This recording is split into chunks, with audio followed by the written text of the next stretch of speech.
Well, I'll only accept that joke briefly. It came. Oh, sorry. Yep. Okay, good. This whole hangout's just going to be a cheese joke fest. Yes. So hello everyone, it's Kristi. I am kind of dealing with my setup. There's my mic. Hello everyone. Yes, I'm here not only with Micheal Rowlands, but you get extra. You get Kevin Logan as well. 2 gingers for the price of 1. Yeah, but that's like usually a 2-for-1 deal is supposed to be good, but you bought Rowlands and you got a fucking defective Rowlands as well. So, well, slightly hungover. I don't know if that's defective technically. To be fair, Kevin's got a much better hairdo and beard and cat than I do. So I feel like he's true. But I can't help but feel that I'm a sort of I'm Rowlands past his sell-by date. If that makes sense. Like I said, I think I'm older than you. I swear to God, I'm older than you. Yeah, but you've got the spunk of youth about you, good sir. The spunk of youth? Jesus. I'm not making a legal accusation about you keeping bodily substances of young people. That wasn't what I meant at all. We're not getting David Wall and Muller on this shit, are we? Oh, that was delicious. I mean, that really was. They went ahead with the conference, man. Oh, that was amazing. The press conference was so funny. Okay, so for those of you watching, really, this is not an organized hangout. I literally saw Micheal on Facebook yesterday and said, "It's been so long, let's do a hangout." I saw this morning, he said, "Yeah." Hang on, let's not bury the lead here, Kristi. You have Toy Giraffe behind you. I do have, yes. Giraffes. Hold on, I have to lock it on me because when you guys talk, nobody can see me. But yes, if you can see right there in the back, my mom is a big giraffe fan. There are giraffes everywhere, and I've had a cold, so that box right now pointing to my box is well, don't cover for the giraffe. So the giraffe's been masturbating. Is that why they're a tissue? Yes, there's mad self-gratification going on at the top of that dresser. How would a giraffe masturbate, though? It doesn't even have a hand. It's ridiculous. I don't understand it at all. Maybe they use low bushes. Like dogs do with pillows. Yeah, that's fair enough. Because you're back in the States now, aren't you, Kristi? Yes, until Thursday. Okay. I'm back in the States. Check out this bag of candy. Wow. This is post-Halloween sales, and I got good job. $16 or something is on sale. My God. Yeah. That's why I do miss CVS. Why did you get the small bag? That's like a bite-sized version in America, isn't it? Bite-sized American? What are you talking about? The home of the heart attack grill. You can have 70. It's true. Anyway. So what's been going on while I've been away? Tell me all the things. Well, where to start? I know. I come back onto Twitter after 3 days of not being on the internet, and I'm just like, what the fuck is going on? Why haven't you been on the internet? Because I've been at sea. And? There's no internet at sea? Don't go to sea, then. Stay on land. You're not a fish. I need money, and they pay me to be a fish. You're not a dolphin. You can earn financial. Well, do you want drama or real things? Like, did you ever see that? Did you ever see that South Park episode where Kyle gets because that's right. I think now that I think about it, it sounds kind of horrible because it's Mr. Garrison gets he transitions into a woman to Mrs. Garrison, and so Kyle decides that he wants to transition into a tall black boy so that he could play basketball, and Kyle's dad decides that he's going to transition into a dolphin, and so he turns it into a dolphin. Yes, it's typical. And like I said, transphobic garbage. Yes. Yeah. Now that I think about it, I'm like I literally thought about it, and then I thought about it again, and I was like, wait a second. Oh, geez, that's really bad. but I thought of the whole dolphin thing. So that was, you know. Oh, and you being at sea. Yep. Ow! Anyway, continue. So where are you now? If you've been at sea, where have you sailed to? Well, it's really stupid because, like, okay, so I joined the ship in Sydney, so I fly from Wellington to Sydney, and then we literally came straight back to New Zealand. So I'm in Tauranga at the moment. Oh, people on the other side of the world are weird. That's just I know. so strange. It's really strange, and like because I could join the ship in Wellington because I've seen people do it. So I'm like, why? It would save them money on the flights. Excuse me, I've just been drinking coffee. So it's like, why? I don't know why they do it. It's weird. So basically, the answer is you're in New Zealand. Yes, I'm in New Zealand. Okay. Yes. Okay. Fair enough. Long story short. I mean, I don't agree with your lifestyle choice, but it's legal now, so you're allowed Yeah, to. it's true. To reside true. in. Yep. We have the best prime minister in the world now, though. So you know, it's kind of better. She created a tiny person with her own body. That's mad. I know. Amazing. Yeah. Amazing. Like a magic trick. Yeah. Although it could be said that she did increase unemployment due to that, because that kid has not got a job yet. So no, I know. Slack. That's what it is. Anyway, yeah, you know, she's pretty cool. I think we discussed it before. All three of us live in a country led by a woman, which is slightly odd. Wait, you guys have got what's her face, right? Yeah, we got Theresa May. For the next, however long, Kristi's got Angela Merkel. Merkel. Yeah, it's true. We're all women. You've got the glorious. Yes. Yeah, leaving now after this. She's gone by 2020 or 20 something. But is she? Yeah. She's announced she's going. Yeah. It's been 18 But to be fair, she's been around a long fucking time. Jesus. She's been prime minister for 18 years. Chancellor, I think so. Yeah. Chancellor. Yeah. Really? They can do that in Germany. That you'd think they'd change that after. No, to be fair, you have to be democratically elected to that position. Right, it's not like in the past. And that's the thing I've never quite understood with America. If the people want a third term, fourth term, whatever president, I really don't get why is that a bad thing? I'm generally against term limits as well, just on the principle of it's like stop me before I vote again. I don't quite get that. The problem is money in politics in the US, not length of service. It'd be like saying, oh, I've had this dentist, but you know, he's got 12 years of experience or she's got 12 years of experience. I want somebody. Yeah. Also, it's kind of true. It leads to short-termism as well, because presidents know, there's no point doing long-term planning because I need the results now. From my vacancy. You know, that's not good. Shit. So, what's the difference between a chancellor, a prime minister, and a president? Depends on the country, doesn't it? Yeah, but. Well, I mean, look, some countries have a president and a prime minister. Some only have a prime minister due to the fact that they've got a monarchy, like in Britain. Germany's weird. It's got a chancellor and a president, I believe. Mm-hmm. But the president's doesn't really hold any power. And then really? in the United States, the president is crazy. Or I should say that. He's not.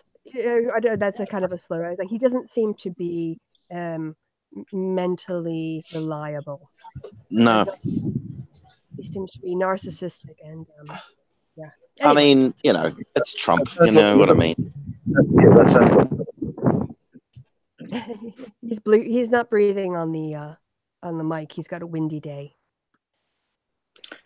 Oh, sorry. But I mean, again, if he didn't go to sea, he could stay indoors and not have wind situations. It's true. It's true. I could. I'm a terrible person. I know. Well, that goes. Blowing into his mic. It's literally Michael is just on it's a windy day in New Zealand. Yeah, well, that's guys. All the sound engineers. I'll do that to annoy Kristi. Or Hangout he does that to we'll purposely blow into the mic. There's this song they sing at the end of every cruise. We do a cruise show, and so like a bunch of the crew members do, sing songs and things like that. And one of the things that they do is they sing the song called "If I Were Not Upon the Sea," and I believe it's a remake of a Broadway song called "If I'm Not Upon the Stage," but this one's called "If I Were Not Upon the Sea." Geeks, you utter dweeb.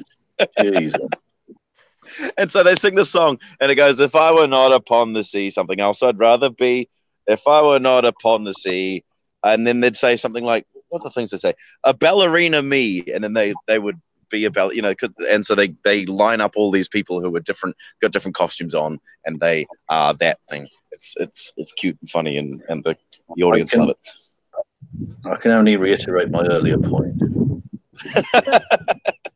That reminds me of a camp song, actually. A really, really cute camp song. There's a lot of different verses, but right. I remember. Oh, I wish I were a fishy in the sea. Oh, I wish I were a fishy in the sea. And then the callback is in the sea. And so I'd go nudie, nudie, nudie without any bathing suitie. Oh, I wish I were a fishy in the sea. Or I wish I were Oh, that's great. Orange. I wish I were a little piece of orange. Squirty, squirty, squirty. Everybody shorty. I wish I were a little piece of orange. Kevin, you don't have your headphones in. I can hear myself. Yeah, there's so much echo going on right now. Fuck's sake. Fucking fuck. Why is it every time? We should just have the chat yell, "Kevin, get your headphones." Nah, fuck the chat. Because it's not natural to have to need headphones when just talking, so... I've got antlers and headphones. You're the worst, Kevin. Oh, yeah, you do. You're the worst. Tried to do a podcast. Should we talk about something of substance? Yes. So you said you wanted to know things that were going on. Do you want to know drama, or do you want to know like real politics in real life? Give me a mix of both. Okay, we'll start with drama. Okay. I don't know quite what happened with this, but for a little while, Andy Worski was going to physically fight Tonka Saw. I saw that was happening. What's a Tonka Saw? What's that? Tonka Saw is a guy who does the kumite. Does what, sorry? Do you know that? The kumite? Do you know the kumite? No, I don't know what that is. Kumite is like another... It wasn't really part of the internet blood sports thing, although it kind of was sort of was associated with it. But of course, they've all fallen out now. They're all fighting amongst each other, and it actually sort of... So it's just more pathetic nonsense. Yeah. Lots of testosterone. I want to beat you up. Yeah, Michael, I don't know what you've missed. Did you miss Andy Wolski trying to set fire to his nipples? Set fire to his nipples? Yeah. That actually happened. That sounds like I've made it up, but I assure you that actually happened.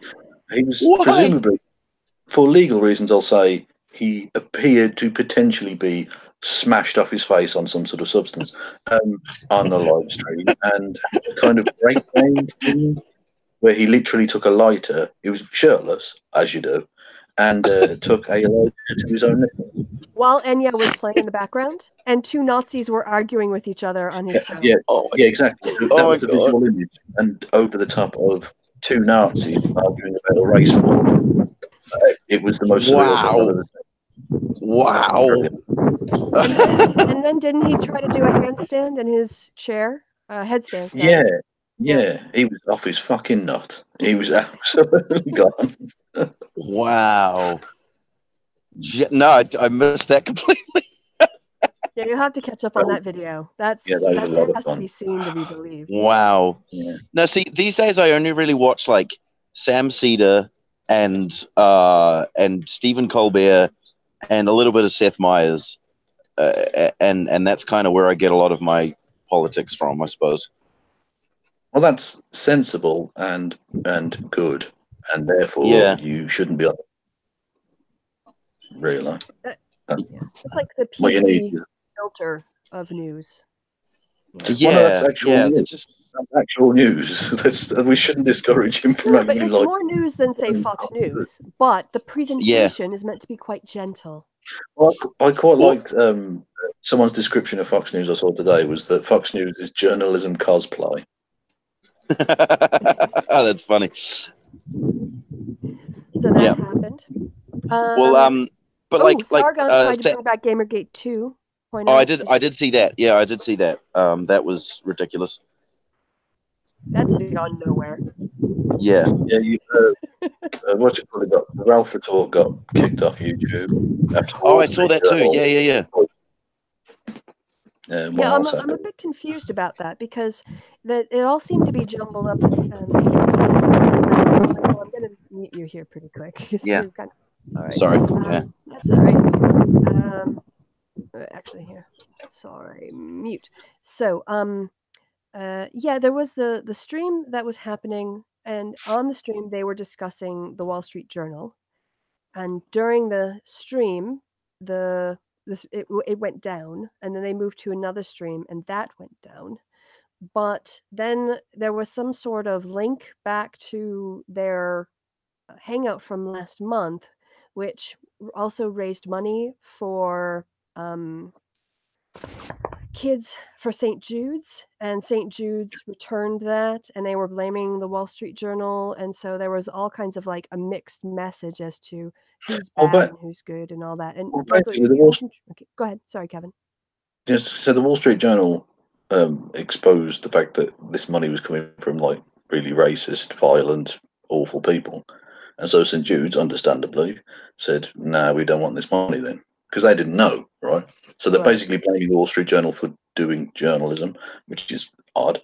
Yeah, and so what happened then is, of course, YouTube don't really care that there are Nazis on their platform, as so many social media companies don't, and reacted only when Wall Street Journal exposed the fact that these Nazi fucks are on their platform, and so they got rid of your man. But I mean, they've still all the others, the fucking old rapey Garapay and rapey Warski, they're still there. So I mean, YouTube don't care unless they get exposed in the media. Michael, are you still on? I can't. I think I muted you, but then I tried to unmute you, but now I can't unmute you. Yeah, there Just you're back. him. Yeah, you're back. You were there and then you're back. Yeah, and so that was kind of strange because what they decided to go to the wall to defend was, being offended that the donations were returned. I guess it was their way to hide behind kids, in that way. But it seemed kind of a weird thing for free speech people to take up.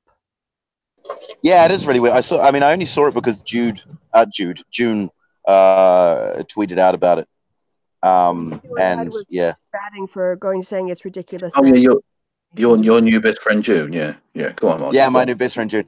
Yeah, it's really annoying because it's like, you meet these people in real life and they seem great, but then like you come back onto the internet and they just act like pieces of crap again, and it's like, stop being awful. I hate it. But they're two-faced assholes. I mean, I know. Why do people fall for them being nice when they're shitheads? No, I know.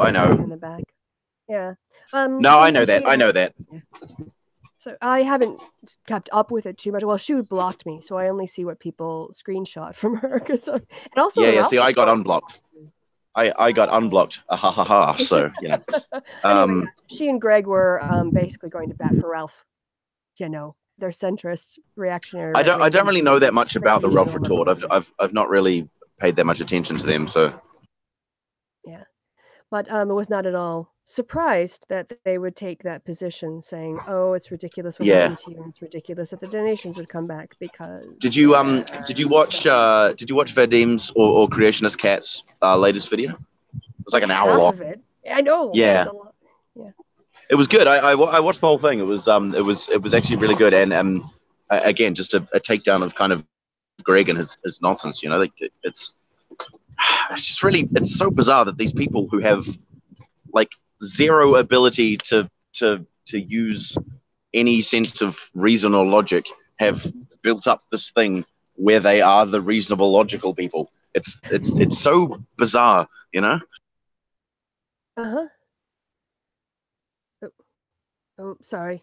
Did I just... I'm here. I keep sorry. No. It's all right. I just don't understand. People show you who they really are. Believe them. It's not that hard. Yeah, I know. But this is how a lot of people who want to normalize, fascism or white supremacy, they just think if they speak in soft and polite tones, and they don't call you names, that this entitles them to be taken seriously, and this entitles them to be heard. And it just doesn't. It doesn't matter if you're a racist politely. You're still a racist. It doesn't matter if you're a shitbag politely. That's what really annoys me about June, actually, is that, oh, she's just a cutesy, nice flower dress girl. Oh, she's fun. But she's absolutely normalising horrific bigotry from people. You're blowing a lot, Michael. Ralph and the Killstream have gone after her in the most vicious ways in the past. I really don't get why she would put herself out like that. Gotta make them. Yeah, it is really odd, like the how they'll go out of their way to defend. Well, that's kind of the thing that we would that Vadim and I were talking about. Michael, what do you mean defend? Defend? What's that? Fuck you, Kevin. I'm trying to make a serious point here. I'm trying to make a serious point. My accent. Okay. What was I saying? At MythCon, this is kind of the thing that me and Vadim were talking about is this idea, the centrist position, and stop me if my wind is being too much, because I'll mute and then we can do something else. But anyway, the people, and I tweeted about this the other day as well, is people rail against the left and the SJWs and the Muslims and the all these things, and the caravan, there's all these threats that to something, and but then they'll kind of jump to the defense of the most awful people and the people who are actually doing harm to people. I mean, there's been how many acts of violent, murderous, right-wing extremism in the United States the last however long? The real threat is right-wing extremism, incels, and hardcore misogynists and Nazis. All those people are the ones actually posing a threat, and the ones who are actually in power. I mean, the right is in power at the moment. They are the ones who control the government. But for some reason, we need to be talking about the SJWs who are trying to take away your freedom of speech or something. It's ridiculous. Exactly. We just had another incel terrorism thing in Florida, wasn't it? With two people, and specifically, I think really interesting that it was at a yoga thing, because they do have a massive issue with yoga pants. Apparently, they have some sort of mystical property which allures men in, and it's a very strange thing. But yeah, I think you're absolutely right, Mike. If people can show me the acts of mass murder being perpetrated by blue-haired people from Tumblr, then I'll take that threat seriously. Kevin, did you not see where somebody, a Democratic activist in Florida, threw chocolate milk on a Republican and got arrested? Yeah, exactly. I mean, we've really got to stop these drive-by milking. What about that time that someone yelled at Mitch McConnell and made his dinner at a really fancy restaurant uncomfortable? Huh?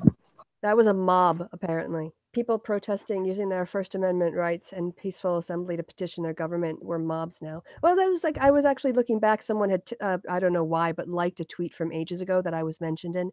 And it was Greg talking about MythCon last year, saying that I was part of the mob protesting him, which I guess would have been made up of, like 3 people sending emails. So, well, we already heard from Sargon and Carrier at this year's event that you are A, controlling things from behind the scene. You are in control. And B, you're an extremist. Yeah. For a tweet. The interesting thing, I was just thinking about the MythCon thing. I mean, those guys don't even need to do anything. Like, they literally just sit on stage and respond with a little quip, and then their audience goes wild. People like myself and Chris and whatnot kind of had to actually do work when we went to those things. You have to congratulate you. It's the first time we've spoken since, but congratulate you and Kristi, I should say, on your performance. I thought you were very good.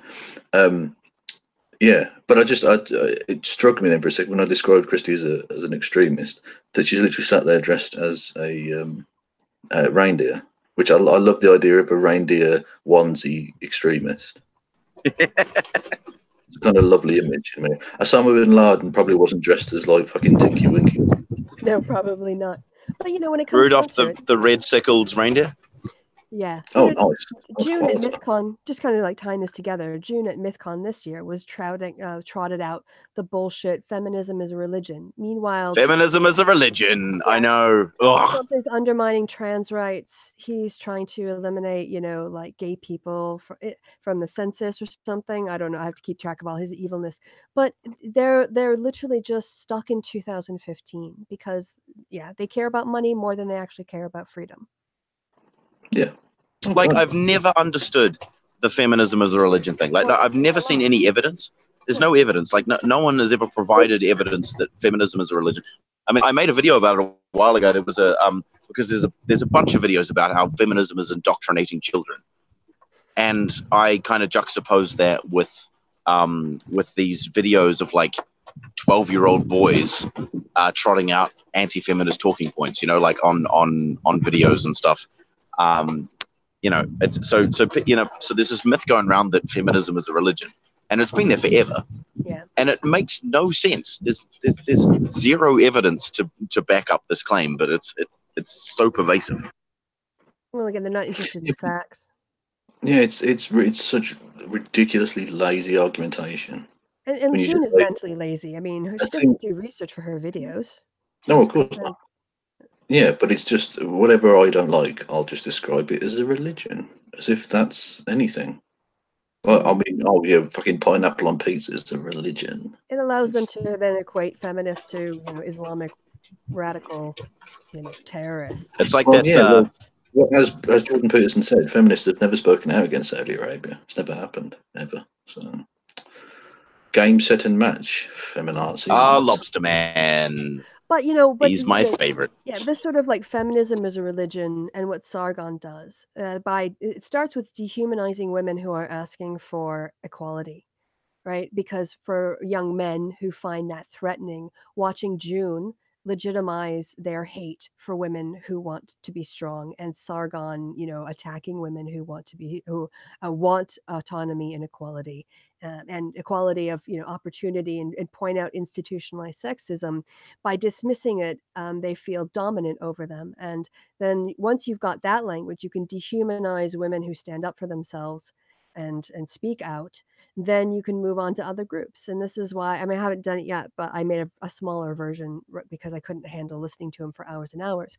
But there's a reason why Carl is considered a gateway to the alt-right, and because he dehumanizes first women, and then he pulls out racist tropes, and then he starts talking about basically white male grievance politics, and June legitimizes that when she as a woman repeats those things. She's telling these men, yeah, you're right, and these other women are wrong, and they believe her because she's a woman and she's pretty, and they want to hear it, and she gives them what they want to hear. And in the meantime, she's doing far more damage to women's rights and women's equality by selling out than if she actually stood up for something and did some research for a change. So yeah, I don't understand this obsession that people have with trying to become friends with June, or trying to get Shoe on Head to join whatever movement. I mean, she's a sellout. That's what she is. So like, move on. Yeah. No, I mean, I'm not at all under any illusions that she will be whatever. I should, like I say, I met her briefly at MythCon, and she was just different in real life. And I think, I mean, I can see that kind of side of things. People are different in real life to how they are on the internet. Like they just are. Like I am. I know I am. Like my persona that I put forward on Twitter and on Facebook and on YouTube and stuff like that. It's not who I am. It's a part of me, but it's very heavily edited and crafted to be a certain way, right? And obviously that reflects a certain part of me, sure, but it's not who I am exactly. And I can see how when you meet a person in real life, that kind of gets shattered, and you can kind of see who they are as a person. But I'm under no illusions that I mean, yeah. And also, if we're going to talk about drama in MythCon, Kevin had two of the MythCon guys on. He went on their podcast and basically. Oh yeah, I saw that. I did see that. Yeah. God, basically they're Trumpians. They're idiots. Wow, it's amazing. Well, And can I just say before you start, Kevin? Can I just say before you no, start? no, 'Cause no, you're you gonna can't. go. I'm talking over you. The thing I had to tap out after. I had to tap out. Yes, you after can. this. Yes, you can. I don't know because I can't really tell them apart. It was probably Brian. I don't know if it was Brian or Dimitri. I should get it right because I want to attribute. One on the left is Brian. All right. Well, whichever one said that if immigrants. No, I'm Brian. No, I'm Brian, and my wife's Brian too. The one that said that immigrants in the States who are getting brutalized or getting hassled, but he did say getting brutalized, are probably doing so because there's something about them that isn't American enough. And it just shows that there's something about, being an American and they aren't that, or they can't have it yet. I have the exact quote somewhere, but I literally, like physically, I had to stop at that point because he was blaming immigrants for being brutalized, for not being waspy enough, not being white enough, not being Protestant enough, not being enough, whatever the typical. Which is ironic because Dimitri isn't a WASP. He's not only is he an atheist, but he's an atheist of Jewish extraction as well. So he really should understand that kind of dehumanizing language. And what's a WASP? White Anglo-Saxon Protestant. Ah, okay. So Kevin, yeah, your reactions to your appearance on there. It was all right. It was so much nicer than I would be. It's all right, mate. I'm not from fucking Oliver. What was that accent about? Jesus. I don't know. I can't tell your accents apart. They're all the same to me. Cool, blimey, governor. What's going on there? Oh, look. Oh, shine your shoes, governor. Way. Exactly. Yeah. That's shine your shoes is a prison slang, I think. Yeah. God. Anyway, right. Yeah. No. I try and remain nice around those people doing those talks because I think that's probably better for it. It's obvious that the man baby types prefer to be spoken to in a respectful tone or whatever, and you have to be kind of reasonably balanced and not get angry and stuff. So that's what I try and do essentially, but just trying to put different ideas in there because that might be. This is the thing. I've said this before, but I go on those things because these people exist and they accuse others of it, but they exist in a sort of echo chamber. And so if you can go on there, it might be your appearance on like their show might be the only alternative, vaguely progressive opinion that the people watching that will see that week. Because they think that Stargon of Akkad is progressive. They think he's centre left. Yeah, exactly. Oh God, yeah. Member of UKIP on the left, of course he is. Yeah, exactly. So that's why I do that, and in the way that I do. Because if you go on there and just go, "You're all fucking pricks," like they're not going to listen to you. It's true, but they're not going to listen to you. Well, it's like an alternative. I think that's a great idea. But if I think, well, they won't ever ask me on, and they've never reached out to me, and I'm sure they're afraid of me. But in those situations, they're not going to have on fucking extremist, Kristi. That would be silly. Yeah, Jesus, Kristi, that's bad for the image. You sent out a tweet with facts in it, you extremist. Exactly. They wouldn't want to encourage extremists like Romy Millennial or Sargon or anyone like that. That would be silly. No. The the video that I put up of me flipping off Sargon, right? It's still getting comments from people being like, "Oh, so you went to MythCon and told Sargon to fuck off and flipped him off? Oh, how very rational of you!" And I'm like, "Oh my god, you kidding me?" Yeah, these people have no sense of humor. No. Yeah, you should have just banged the table and screamed about Bernie Sanders sending a tweet out. That would be far more rational. Yeah, exactly. Shut up! Shut up! Shut up! Shut up to people, or of course, start screaming about the fucking feminist system. Logic. Yeah, that's a really, really good one. Yeah, so we'll have to see if Carl face plants it again before the end of the year. He's got sort of 2 months left to do something even more. Again, that would be incredibly self-humiliating. So well, he didn't he interview Steve Bannon? Yeah. Yeah. But the thing is, I don't know that video really got that much more views than anything else on his channel. Bannon's is it on his channel? I haven't actually seen it.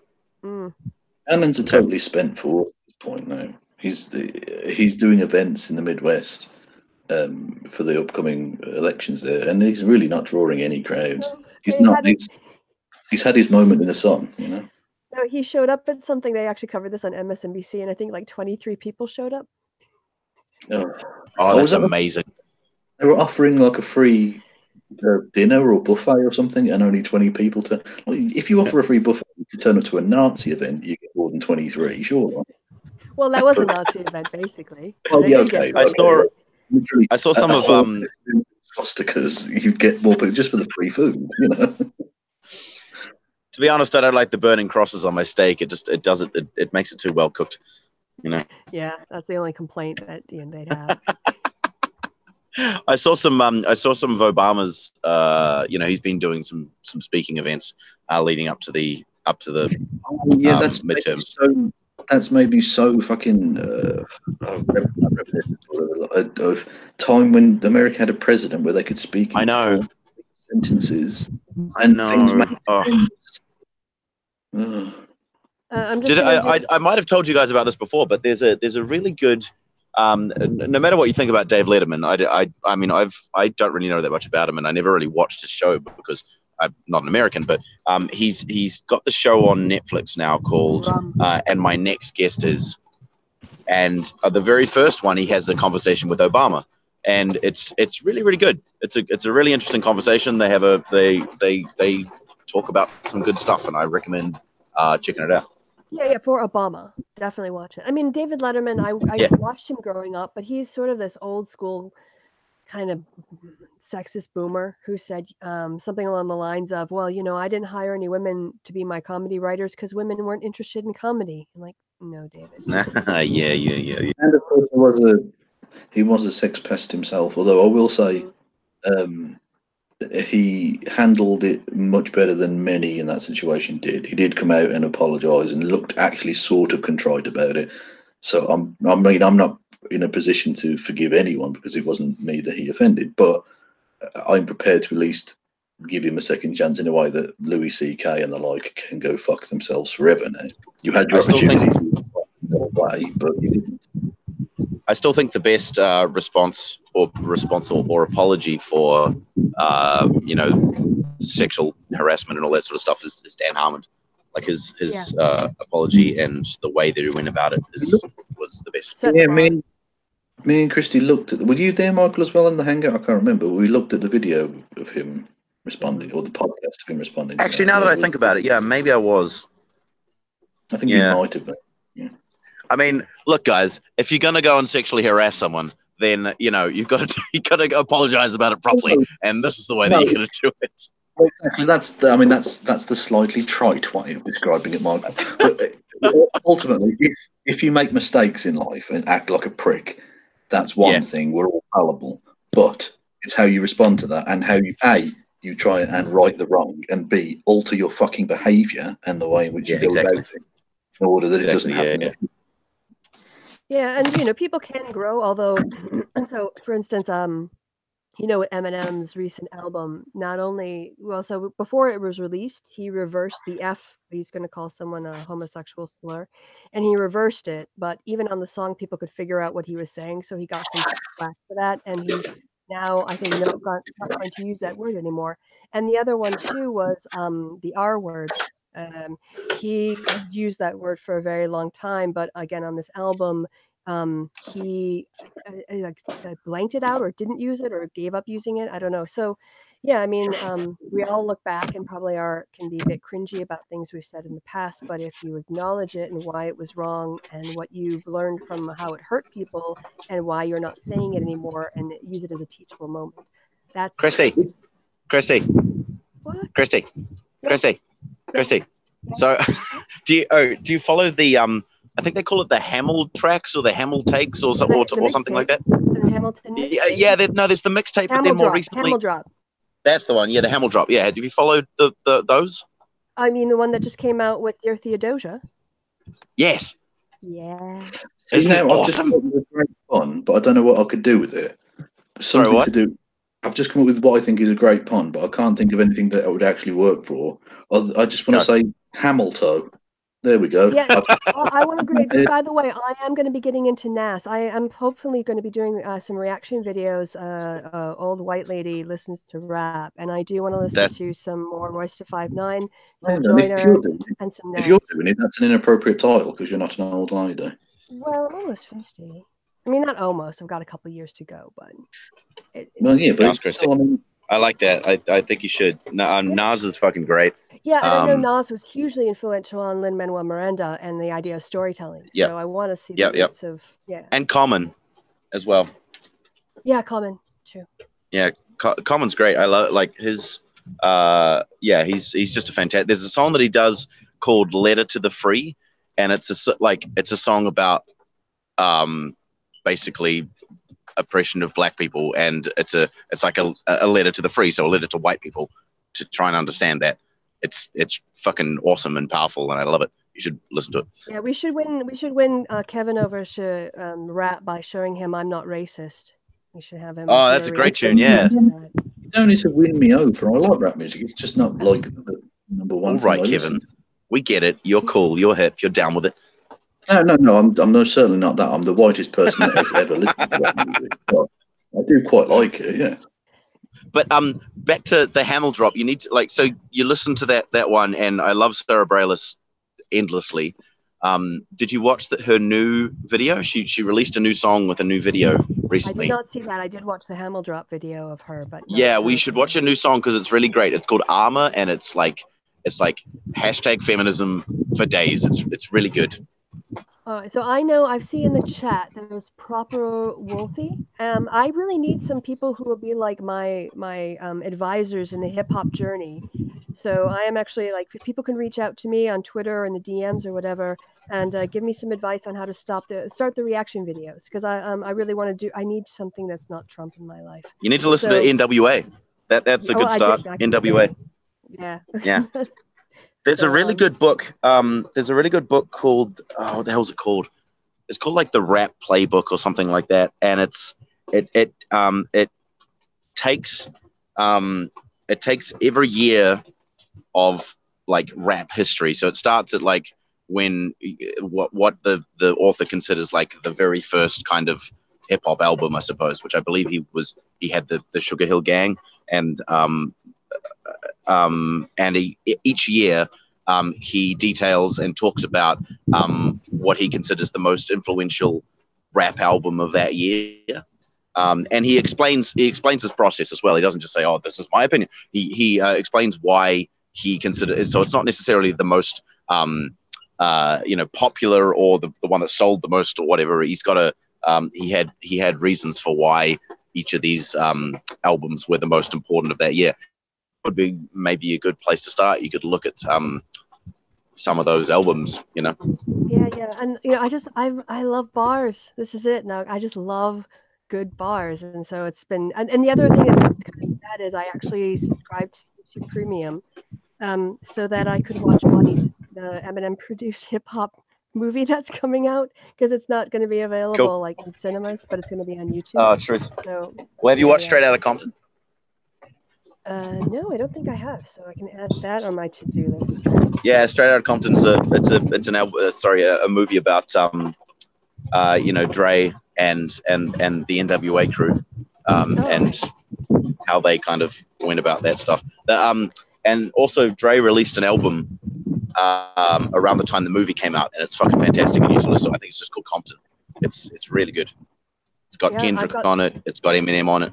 So excited. There's so much to learn. But anyway, we're yes. losing, so we should get back to we're losing people. But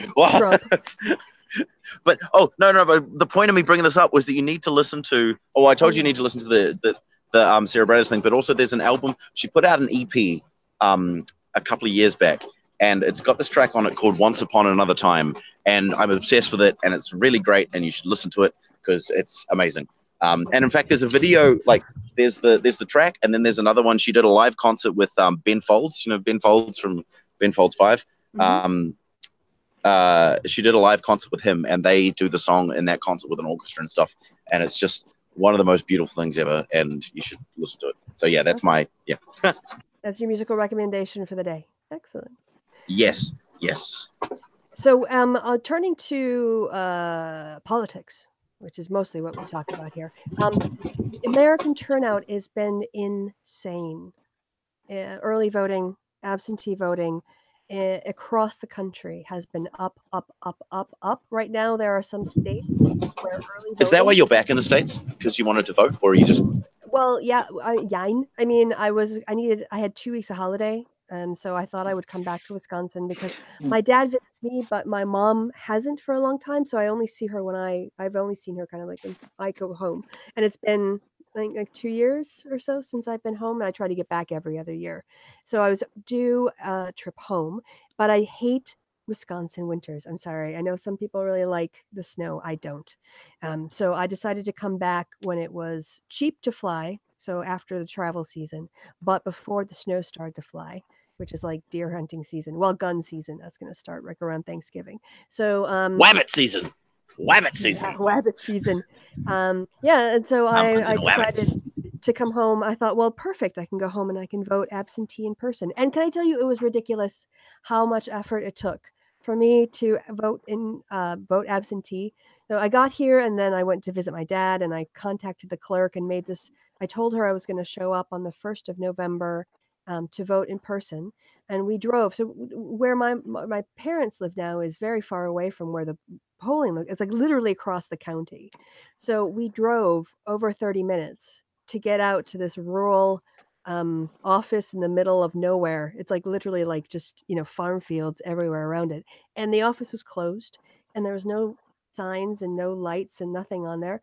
So we'd been there about quarter to 12 because there are two things out near that way. One was there's a goat farm where you can pet the goats. And Of course there is. I love Of course there goats. fucking is. yeah, That's and where I I love stole. goats. That's where I stole Tom's goat from. at the goat farm, yes. They were visiting. And You sure that the goat farm wasn't the voting booth as well? You had to like in kick my one day. goat and it would like walk through a gate to the place that you wanted it to. And yes, You know, left or to right, vote yeah, for. for a Republican or Democrat. So we went and had lunch and drove back after 1 o'clock. Still no one there. So I found her number on the website and I called her. It was her home number, and I said I really want to vote because it was going to be Friday. I went out on a Thursday to vote and I missed her. So the next day I drove 35 minutes again out to her house and she had the vote with her, and so she had my ballot with her, and we ended up like talking about life in Germany for half an hour. Eventually, I got around to voting, and she was my witness, and I turned in my ballot. But then I had a 35-minute drive home, so that was 70 minutes times 140 minutes round Why? trip. Why can't it just be done online? Why can't we vote online? Security issues, but they say that, but come on. no, that's right. They could sort of It's like track IPs, for instance, and other stuff or whatever, two-step validation like you do with it's PayPal. 2018 and we have, you can bank online. If you can have secure money online, you can have secure voting online, surely. Yeah. There's not enough money That's in just voting, though. That's the problem. It's a lot of expense and not a lot of profit. But on the so bizarre. I also stopped by the Democratic Party office, and so I'm going to go and do some GOTV tomorrow. And on Tuesday, I've signed up to stand up with a sign encouraging people to vote on a highway intersection in Fond du Lac. So I'll be Nice. doing it. Yeah. So explain something to me. What can you just like in a couple of sentences explain to me what the midterms actually mean? Right. Every 2 years, Congress, the House of Representatives is up. So every 2 years, the entire House of Representatives has to be reelected. And senators are elected to 6-year terms. So approximately 1/3 of the Senate is up during midterms as well. So the map that Democrats are facing right now is the worst map for any party, Democrat or Republican, in terms of challenging from the modern period. And the House is obviously highly gerrymandered. So we're going to need a huge blue wave just to take one house. And maybe, Mitch McConnell probably about 6 or 7 months ago was talking about maybe picking up 8 seats and having a supermajority of Republicans. So they've really lost ground in that way. And they'd be happy if they could pick up 1 seat in this round right now. I fucking hate Mitch McConnell. He's such an asshole. Yeah. He and Ryan both. So, Yeah. but So, anyway, yeah. and also explain something else to me. So, I mean, what's the difference between the House and the Senate? House Representatives is designed to be closer to the people and more responsive to immediate needs, according to the ideas of the Founding Fathers, and that's why they only have 2-year terms.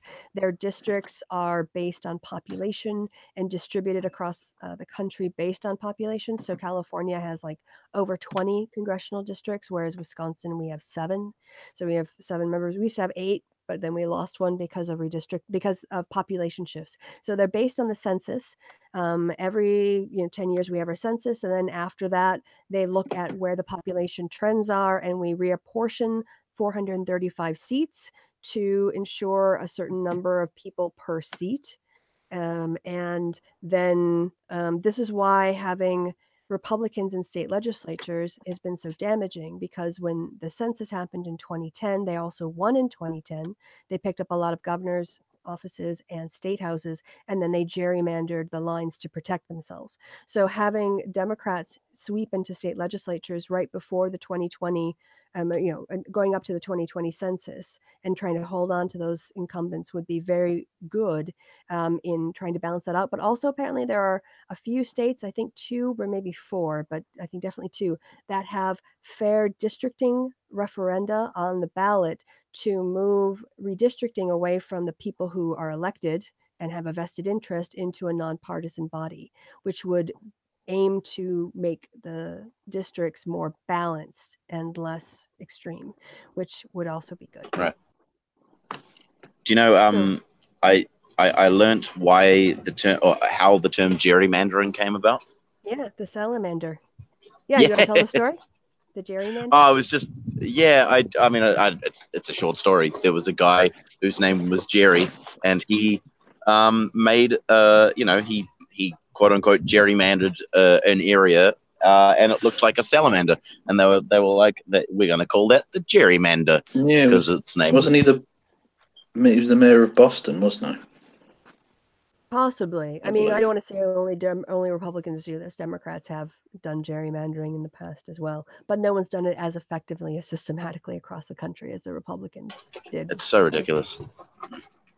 So we have a lot of interesting. We've got marijuana legalization or medical marijuana referendum on the ballot. We have a couple states that are voting on raising the minimum wage, which basically always passes when it's put on the ballot. And of course, we've got a lot of important elections. So Tuesday night's going to be very exciting. Tuesday's going to be lit. Yeah. Oh, and I've just heard back from Mr. Ra. He might very well be available. You want to say what that means, what's that? Kevin?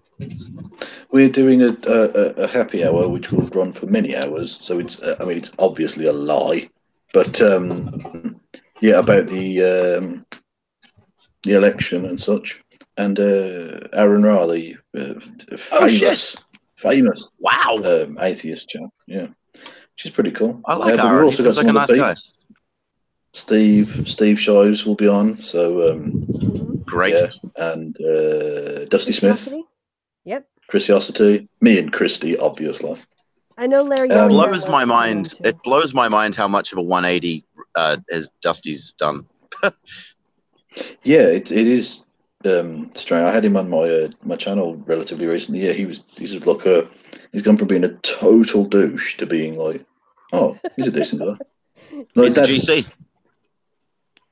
Yeah, well, not just that, but he seems to have calmed down, and he's got he runs an animal sanctuary now, like out of his own pocket and stuff. And you think, he's turned into some sort of weird saint creature. What? I don't understand how any of this has happened. Well, I think, and he's done it, and he's done it against like his audience and his because he could have definitely gained a huge audience, gained a lot of money and all that sort of stuff if he had just towed the line, but he didn't. And at an age where you would think, look, he's not done it in his 20s, where you think, oh, okay, maybe he's growing up or whatever. Look, he's into his 40s, I believe now. But you'd think if that was going to happen, that would have happened 15 years earlier or something. But but I mean, fair play. I suppose people develop at different times due to different factors.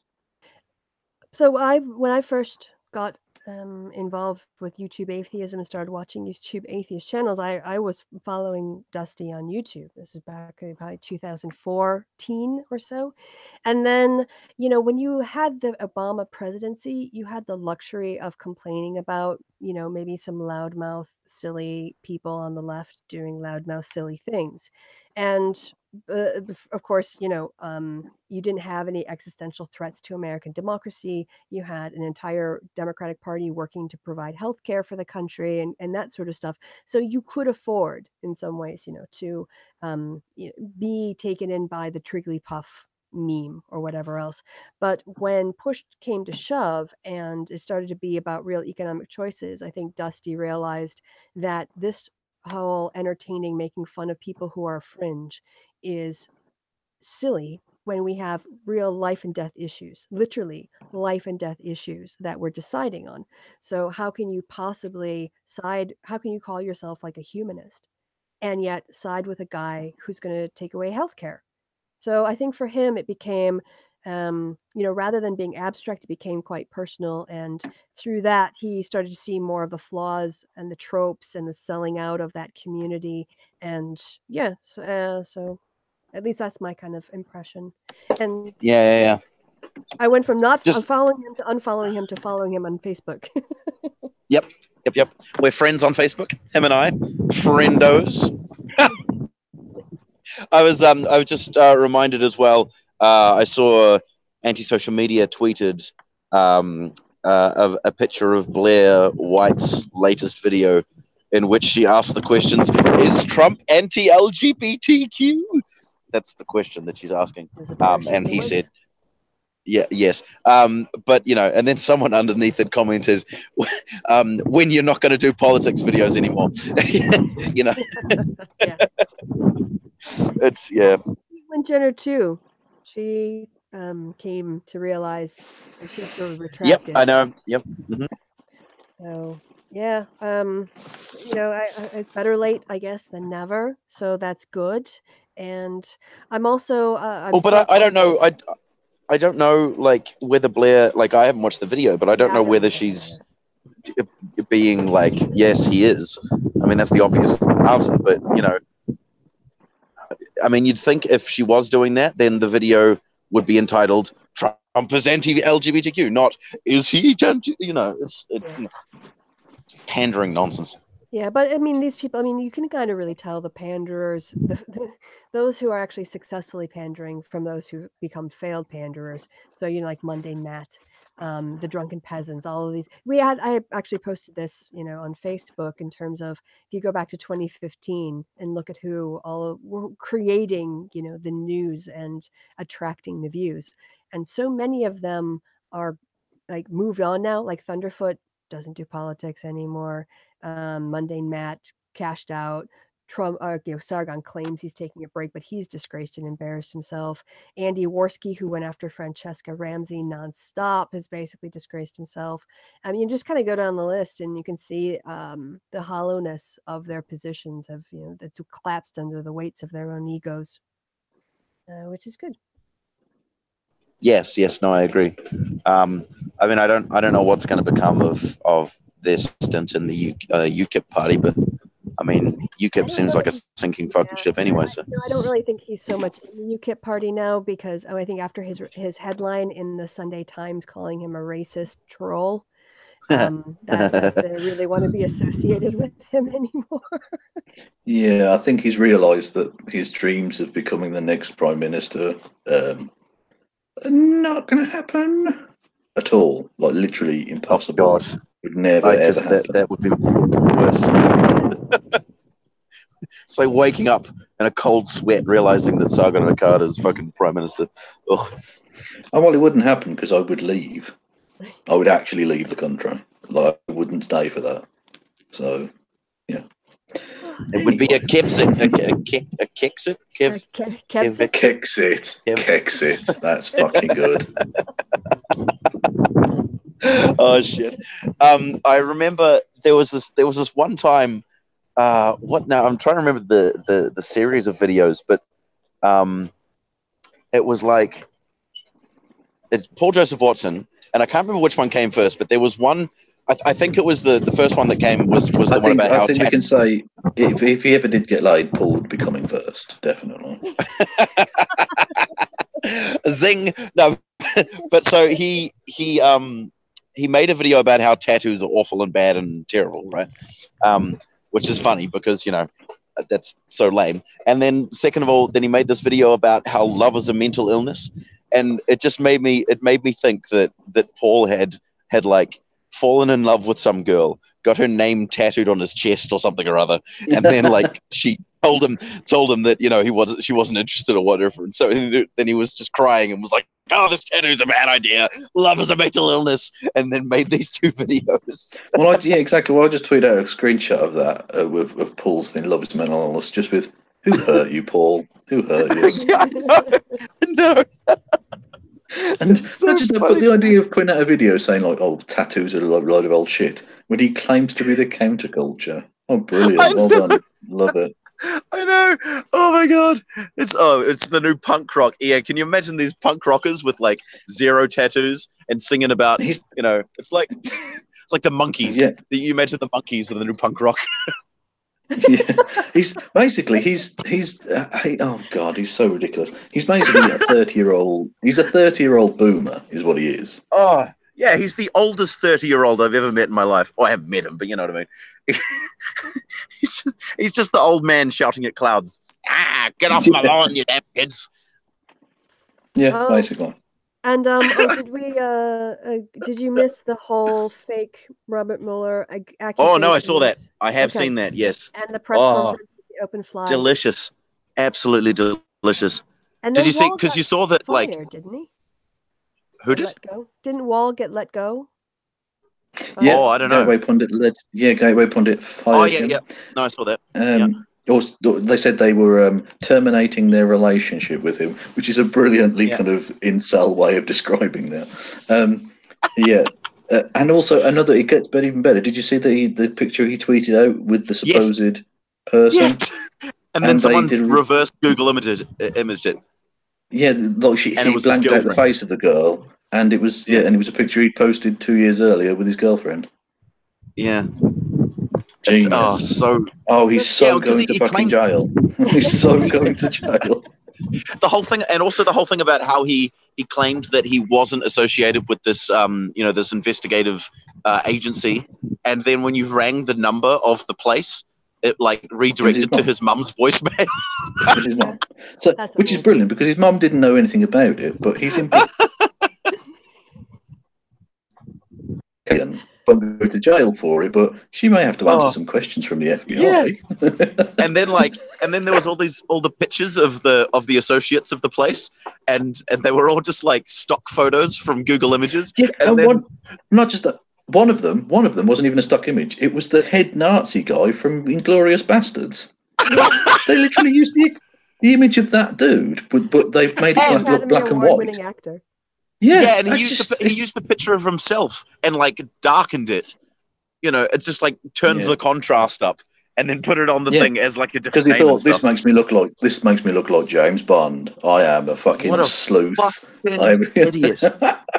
Oh my god! It's the worst thing. And Kristi made a great point about because we discussed this on a happy hour about the fact that it's actually really difficult to like fake a rape story. The idea that you can just do that really easily. No, people investigate that shit, and they haven't been able to pick apart Blasey Ford, other than to say, "Oh well, there's no absolute proof." Which there's no absolute proof. It happened a long time ago, but that's not proof that it didn't happen. There's no like fraud taking place here. Whereas with Jacob Wall and this woman that clearly doesn't fucking exist, that is fraud. That's a completely made up story. Yeah, totally.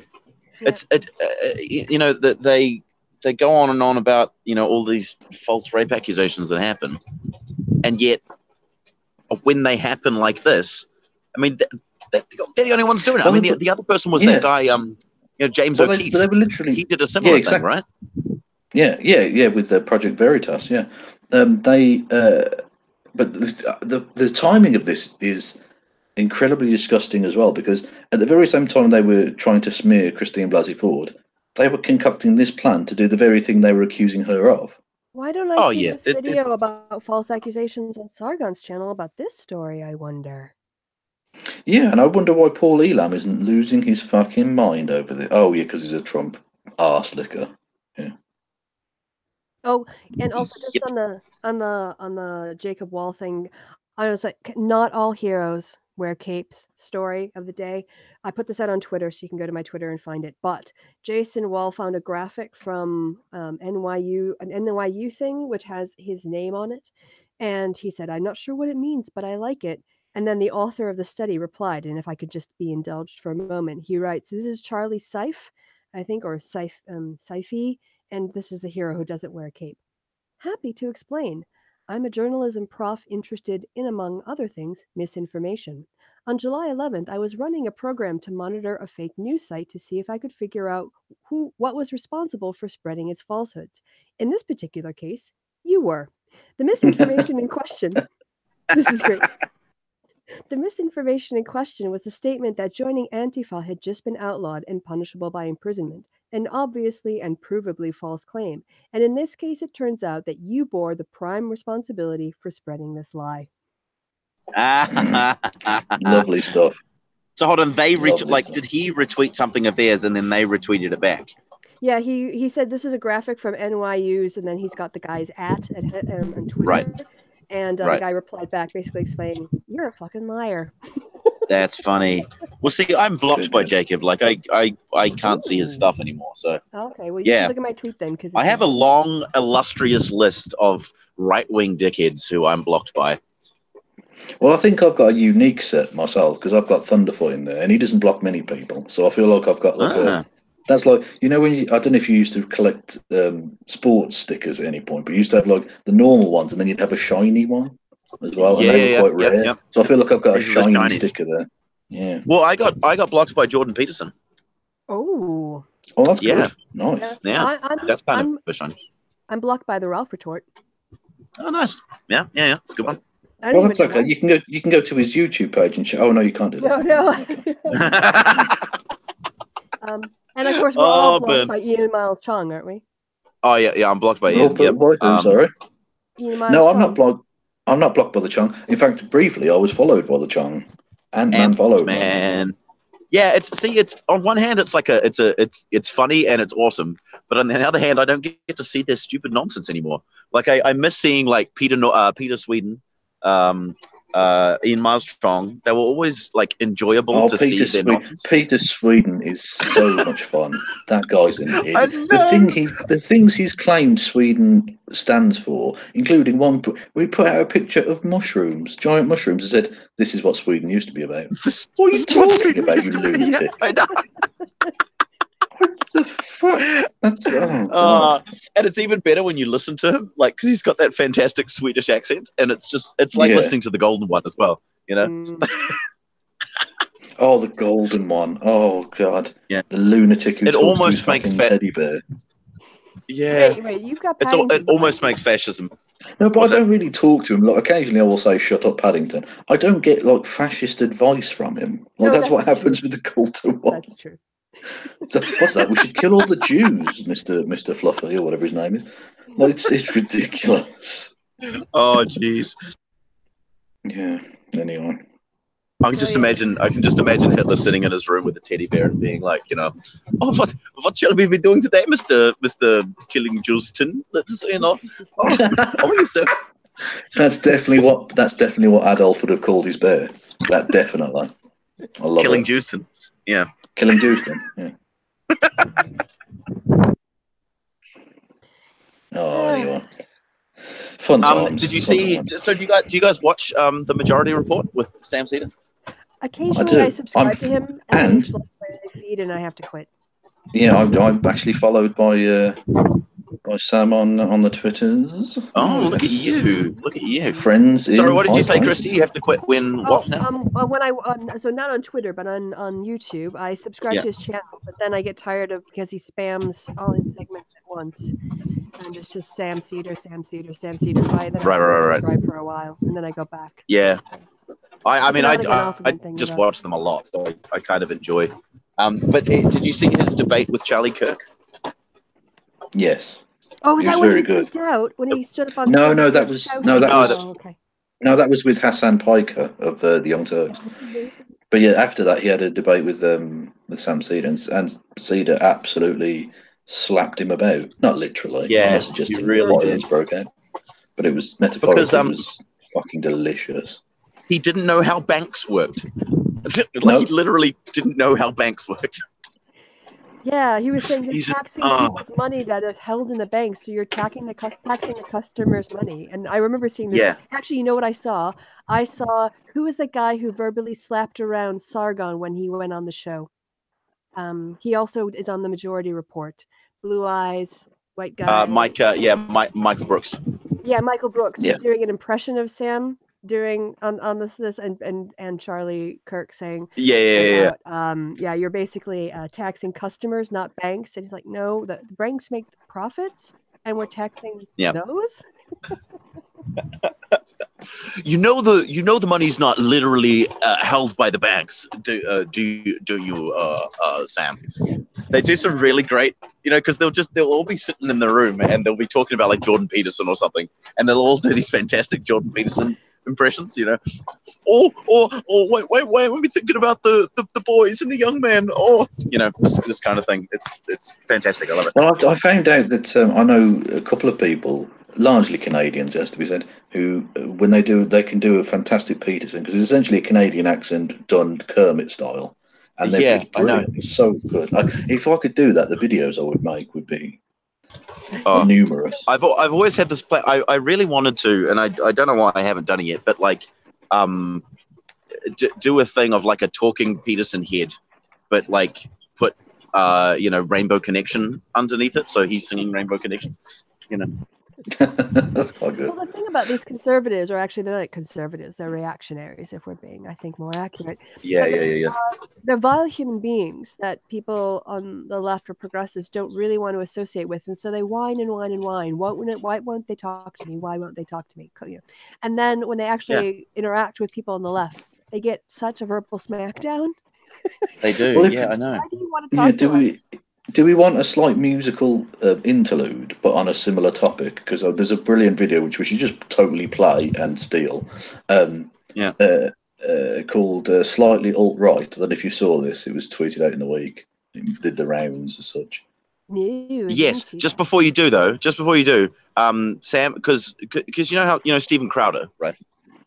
On the topic of debating people. So Stephen Crowder does that thing, which is change my mind. He sits outside of places and he has a big sign that says I don't know, there's only two genders, change my mind. And he people come along and he has these discussions with these people. And generally it's just, and then he probably just cuts together all the bits where he quote unquote pwned them and then puts that as a video on his channel. But Sam Cedar challenged Stephen Crowder to a debate and has said unequivocally that he will, at his expense, go anywhere and Stephen Crowder on whatever he likes, and there is yet to be a response. But that's the thing. He was that was the other thing is Stephen was set up to be on a panel with Sam at Politicon, and then he just ghosted. He didn't turn up. Oh, so, coward! Fucking yeah, coward. well, that's the thing, man. These, if they don't have the right, what's the word?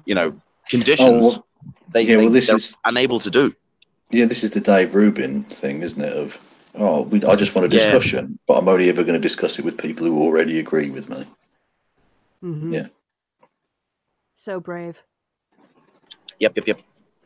Anyway, you get up, Kevin. Go. Do you think? You got the song up? Oh, am I playing it? You're hosting. What? Well, I've got to do work while I'm sick as well as host. I don't yes. know what you're doing. Oh, Kristi. You have in your head. My mind reading powers are off tonight, Kevin. Well, that's not good enough. You've got to type the song in. It's from a channel called Discontent. Okay, and it's called Slightly Alt-Right, and it's brilliant. It's like a, well, we'll see in a second, but I'll explain anyway. It's like a kind of, they put a voice, like a fake mouth over Paul Joseph Watson and singing this tune, and it's very, very funny. Do you have it, Krista? Oh, yeah. I do. I don't know how the sound is going to go, so we're going to have to. God, does it start with Jordan Peterson? Oh my God! All It right. does. Okay. Yes, I have found it. So I have to do a couple things here. One, I have to switch over from my camera. So bye over to screen sharing. Bye bye, And giraffes. I think now I also have to take out my headphones because otherwise you guys won't hear it. So see, it's just so much. And you complain about having to put just headphones in. Look at me go. All right, so we'll do a little sound test. Hopefully this will be okay. You guys see it all right? Yes. Okay, I'm lifting up my mic now and moving it around to get closer. So here we go. We're gonna go naked, no mic. We'll see how this goes. Responsibility. Oh, it's very quiet. It's very quiet. Food. Then you can tolerate yourself, right? Because look at you're useless, easily hurt, easily killed. Why should you have any self-respect? Can we go higher than that at all? To watch. No, I'm Always doing go higher. on a laptop in Fond du Lac, Wisconsin. I got no speakers. This is me maxing out. Let me see if I can turn the sound up anymore. No, I think I'm at full. Okay, well, just go with it. You'll have to listen carefully. You will. Oh, you know what? Maybe I could put the captions on. No. Yeah, that might work. All right. Oh, okay. No, that's not it. Where are the captions? The It's the one that CC. says CC. Oh yeah, CC. Creationist cat. Yes, there we go. Should I start it There again? we go. Start again.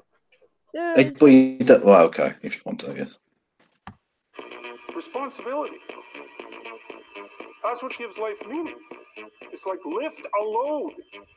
Then you can tolerate yourself, right? Because look at you're useless, easily hurt, easily killed. Why should you have any self-respect? You have to, and it's so interesting to watch the young men when you talk to them about responsibility. They're so goddamn thrilled about it. It just blows me away. It's like, really? That's the counterculture. Grow the hell up. I got dumped in 2003. Since then, my life's been a tragedy. I was alone for a very long time, and then I found lots of boys like me online. Boys that yell and are full of hate.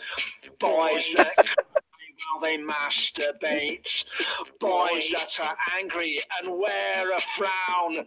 Boys that are scared of a pronoun. Because I'm slightly alright. I'm slightly alright. I'd be fucking useless in a real fight. In social situations I am ineffectual. I think Jordan Peterson's an intellectual. I'm slightly alright. I think that equality's a load of shite. I like to say Adorno is essentially evil, though I haven't read his books cause my mind is feeble. I'm slight. I'm slight. I'm slight. I'm slightly alright. I'm slight. I'm slight. I'm slightly. I feel like GCSE history, but I still think the world should listen to me. I live at my dad's and I'm on the dole, and I've been brainwashed by a Russian troll. And I took a red pill and I feel much smarter. I think Tommy Robinson's a Christian martyr. My hatred of women is deeply conceptual, and I'm definitely not a repressed homosexual. I'm just slightly alright. I'm slightly alright. I never leave the house and I'm very white. If I drink 2 pints I get paralytic, and I quite like Labour cause they're anti-Semitic. I'm slightly alright. I'm slightly alright. My core philosophy's extremely trite. I don't like liberal democracy, and my new best friend is Morrissey. Morrissey.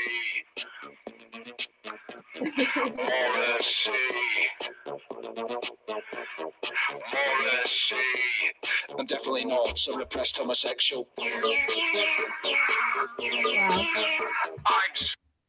That was really good. That was fantastic. Yes. Except for the slightly homophobic stuff, but you know.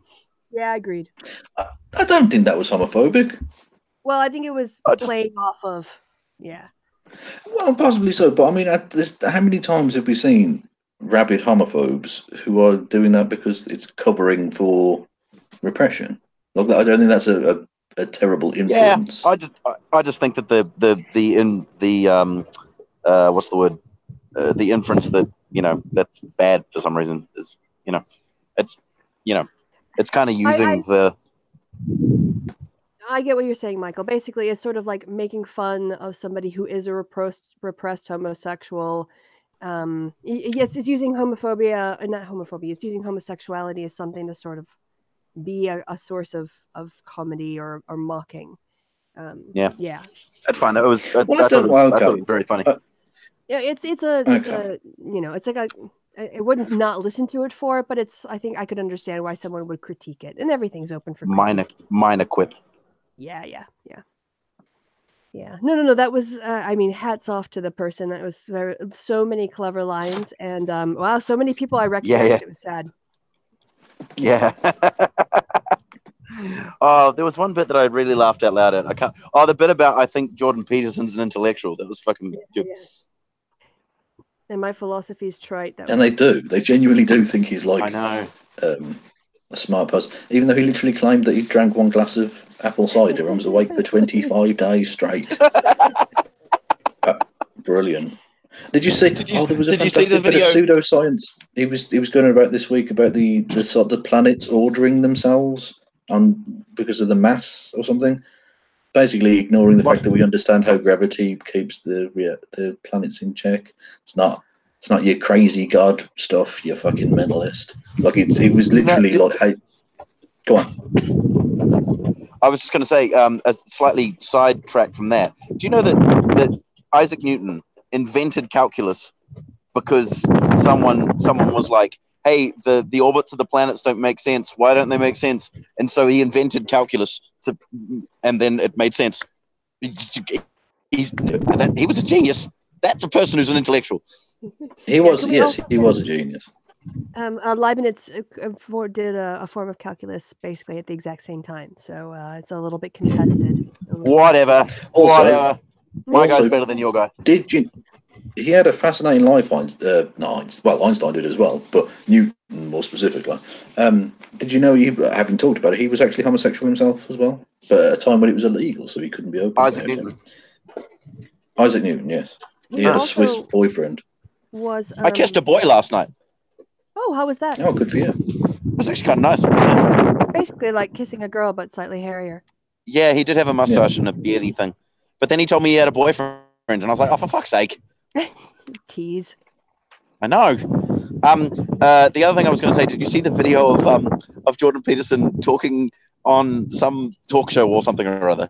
And or it was just an interview with this woman, and they were talking about this all meat diet thing that he has. And he was talking about how much it's improved his mood in the most glum, angry way possible. He's just sitting there and he's like, it's improved my mood. It's made me more, and then this, and it was fucking, it was great. Also, did you see the interview he did where someone posted like a funny clip of it, where he was asked who his favourite author was, and he said Dostoevsky, obviously, because he's a pretentious. Of course he did. But then the female interviewer said, and who's your favourite female writer? And it was like Peterson bot just shut down. Like he didn't have an answer. It took him ages to think of anyone. Yeah, exactly. Yeah, he was like he was buffering. Yeah, he was mad. Famous woman that he hired. No, I think I saw this because someone had done Error 404. a Now This where they actually put like the words up, and they asked him to like, who is a woman you admire? And it was like buffering and buffering and buffering. Eventually, he came up with Florence Nightingale. Okay. Wow. Well, did you know? Yeah. Did you know? This is my little Florence Nightingale tidbit because she's obviously most well known for being like a nurse. Did you know she invented the pie chart? I did. Really? Not. Yes, she did. Yeah, that was how she got. The pie chart is my favorite chart. Is it just because it reminds you of pie? Yeah. Well, Have you seen that? I like pie. Yeah. Have you seen that picture, which is a pie? It's literally a pie, and it's like got a thing cut out of it, and then the what's the, the thing on the side that tells you what the different colors mean? Key. The legend on the pie chart. It says there's the yellow bit where the custard is, and it says how much pie is left, and then it's like the bit which is cut out, and it's like how much pie has been eaten. It's genius. No, it says pie I have eaten, pie I have not yet eaten. Yeah. Oh, okay. So it's a literal pie chart. Okay. It's a literal pie chart. Yeah. One of my favorite female authors is Kate Harding. Her book Asking for It. Have you guys read that? I've not, but I've seen. I've seen it around, but I haven't read it myself. It's really good because it's such a an awful topic. It's the topic of sexual assault and rape and all that sort of nonsense. But she's got such a good voice in the book, the way that she writes, that makes it not really awful to read.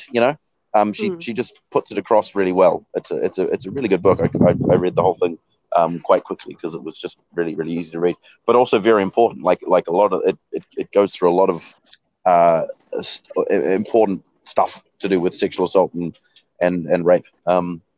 That's worth reading. So yeah, read it. My favorite. Well, whilst we're on the topic, then why, Kristi? Who is your favorite female author? Alison Weir. She's actually a nonfiction historian, and she focuses a lot on women's lives in, basically Tudor or earlier England. So she's got biographies on Eleanor of Aquitaine.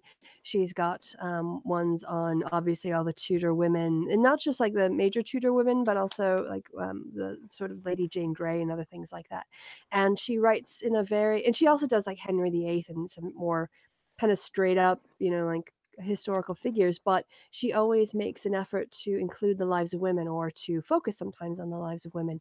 And so I've really learned a lot, and I enjoy her style of writing as well. So Alison Weir, go check her. I think my favorite must be the woman who wrote Twilight.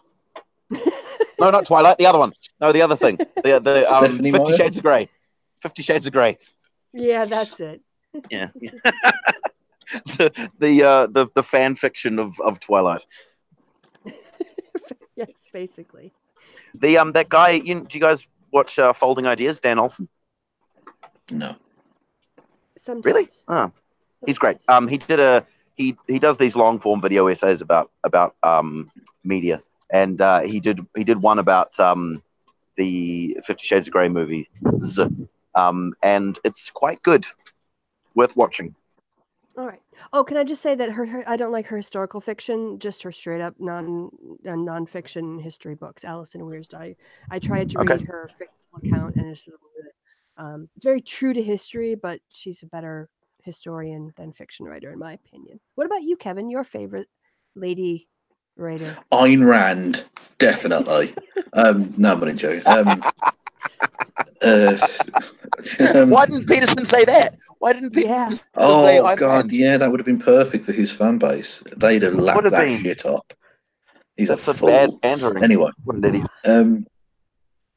Well, the one that springs to mind immediately, although she's mostly known as a poet actually, rather than an author, but technically that is authorship, but rather than like a novelist. But Sylvia Plath's Bell Jar is an amazing piece of work, actually. Especially the heavy period scene that's at the end of the book. Not to ruin it for anyone, but that was very, very visually sickening in a way. Actually, like it had quite an impact on me, I have to say.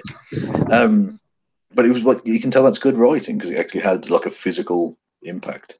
And a British writer called Zadie Smith as well, particularly a book on beauty, I would recommend to people. But anyway, so yeah, those would be my two. Yeah, there you go for people in the chat. One of my favorite female. And I've got Mary Shelley, Frankenstein, of course. Oh, yeah. I was just going to say one of my favorite female musicians at the moment. I think you already guessed, is Sarah Bareilles, because she's a goddess, and I love her, and I want to marry her. I think my favourite musician at the moment, my female musician, is Ed Sheeran. Oh yes, Oh. Oh, ha, ha. Oh, ho, ho, ho. I love Ed Sheeran. He's great. He isn't. He's shite. Shut up. You are wrong on all levels. He's Fight, fantastic. Fight. Have you seen him live? Like he Look, I know fills a his- whole stadium, and it's I just know- him with his loop pedal. I He's know. fantastic. I know we gingers are supposed to stick together, but he's rubbish. Oh, He's God. a fantastic boy. He's such a good boy. I love him. The chat, by the way, has been graced by Kristi, and if we're going to be shouting out female Chris. creators, she's just done a video. I'm so happy to see, by the way, that she's carrying on her MythCon tradition of showing up in her cool shades to do videos now. So that's a delightful change for her channel. But she's got a video out now. Female Deadpool, absolutely. Yes, that people should go check out. I can't remember it. Andrea Naylor and Strange Sexual. I have to look it up, but I'll get the proper title and get back to you. Yes. Cool. So people should go watch that too. I've been putting out videos. I've kind of done this thing where I did a couple of streams, on how to play certain things on the guitar, and then I've kind of like chopped them up into smaller, digestible bits because no one wants to watch a thing for a fucking hour. And so there's these smaller, more edited, kind of 5-minute long instructional videos on my channel that people should go and watch because they can learn how to play the blues. So. Yes, definitely. Oh, okay. Talking about Angela Nagel and Strange Sexual Politics. There, you can see her. There she is on the screen. Yes, Cool female Deadpool. Yeah. So go watch that on Kristi channel. Go check out Michael's music videos and be smart. Learn about music. Also go and watch Fat Eames' video as well because I thought it was quite good. It was funny. Yeah. And Yeah, it was. Although it's such an epic. It's an hour-long video, and it's not like you can put out like a live stream for an hour and it's just you talking. But he's put together like a proper edited video for an hour. Yeah, it's impressive. hell. Yeah, I know. That must have taken forever. I tried to get Vadim on for the election night, but I think he's got a bigger gig, which is hats off to him. So he said Yeah, good DP, for him. which I didn't know. He didn't get back to me. I was like, DP, I'm pretty sure that's not Drunken Peasants or Double Penetration, but is it Dave Packman? And, He's having a threesome that night. So Hang on, so he's And I mean, yep. so he's ditching us for Pac-Man. well, I can't tell Oh. because he didn't get back to me to answer what DP meant. So it's sort of a mystery. Maybe it is double He's penetration. he's getting two cocks up him. What's wrong with that? Jesus. I'm not judging. I'm just Yes, saying he he's too is. busy. Yeah. He's too busy to hang Good with for us. him. So Yeah, exactly. no, It sounds good like for a him. fucking. It sounds like he's going to be having a fun night. Good luck. Yeah. Whereas we're just going to be slumming it and probably. All I'll say is, remember, you can never have too much lube. So No, really, just drowned in it. Just- Never regret more lube. I'm reminded why I come on and talk to you guys. well, for the necessary sex tips, absolutely. Yeah. Oh God. Yeah, we do what we can. Just spreading love and information. Spreading way too much love. But like we said, you can never have geez. too much love. Not I know we spreading said love. porn. Oh, I know what else I watched recently, and it fucking cracked me up so much. Do you guys know Zay Frank? Sorry, what was it again? There were no He's the guy. Zay Frank. He's the guy who did these videos like true facts about certain animals. Yeah. He's been around forever. Yeah. Yeah, he has been. He was an influence on like the Vlog Brothers. They started doing this stuff because of Zay Frank. But anyway, he did the series for a long time, True Facts about certain animals, and they're great because they actually tell you true facts about these animals, but they're also just friggin' hilarious, and the way that he talks and the things that they're really quality videos. And then he stopped for a while because I think he went to work for BuzzFeed, and he was doing these videos about cats for BuzzFeed, and they were quite funny as well. But he's come back to his channel to do these videos again, and he put one out recently about dragonflies, and it's friggin' hysterical and also very informative. So you learn a lot about dragonflies, and also it cracks you up at the same time. It was really, really good. I recommend it. That is cool. Yeah. What had the flies? What had the flies done to him? There, he was dragging flies. That doesn't make any sense at all. No need. Damn flies. Damn flies. So, Go on. I just remembered. I might be near Mike Pence.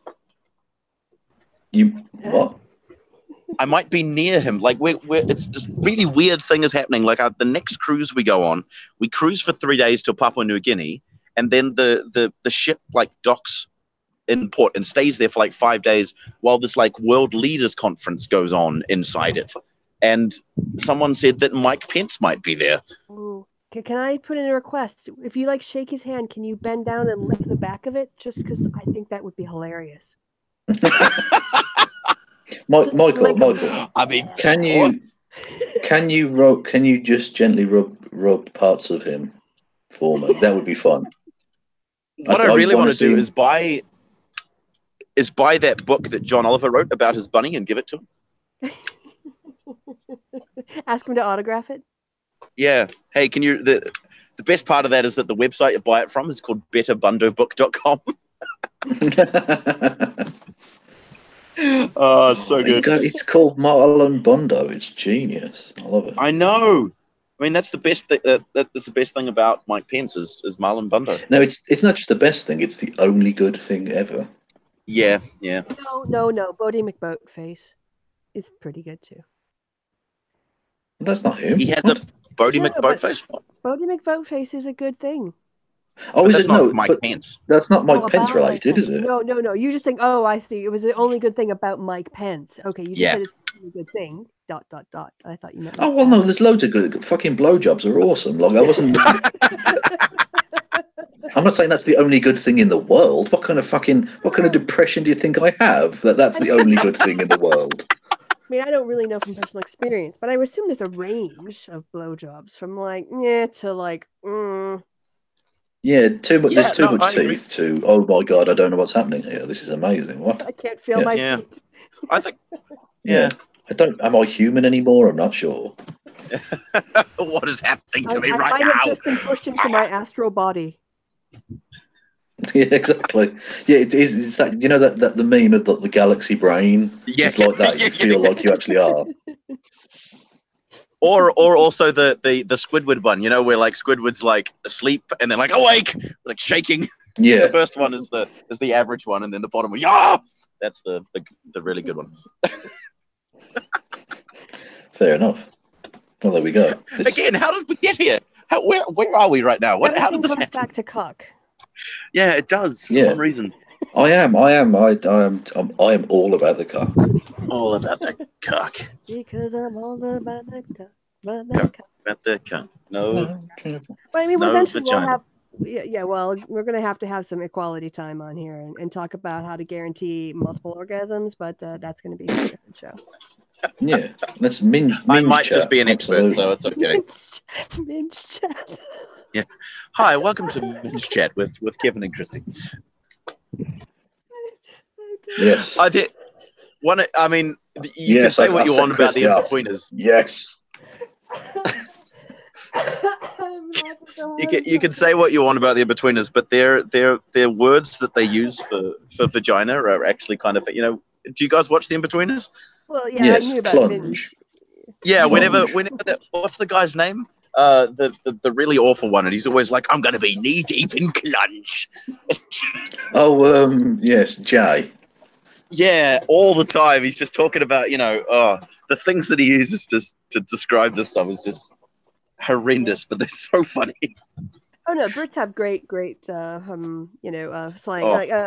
Fanny, obviously. Yeah. And another one. Fanny. Bottom. Also, a new one that the kids are using, foof. Oh, you foof. Yeah, that's basically Okay. coochie. Weird. Yeah.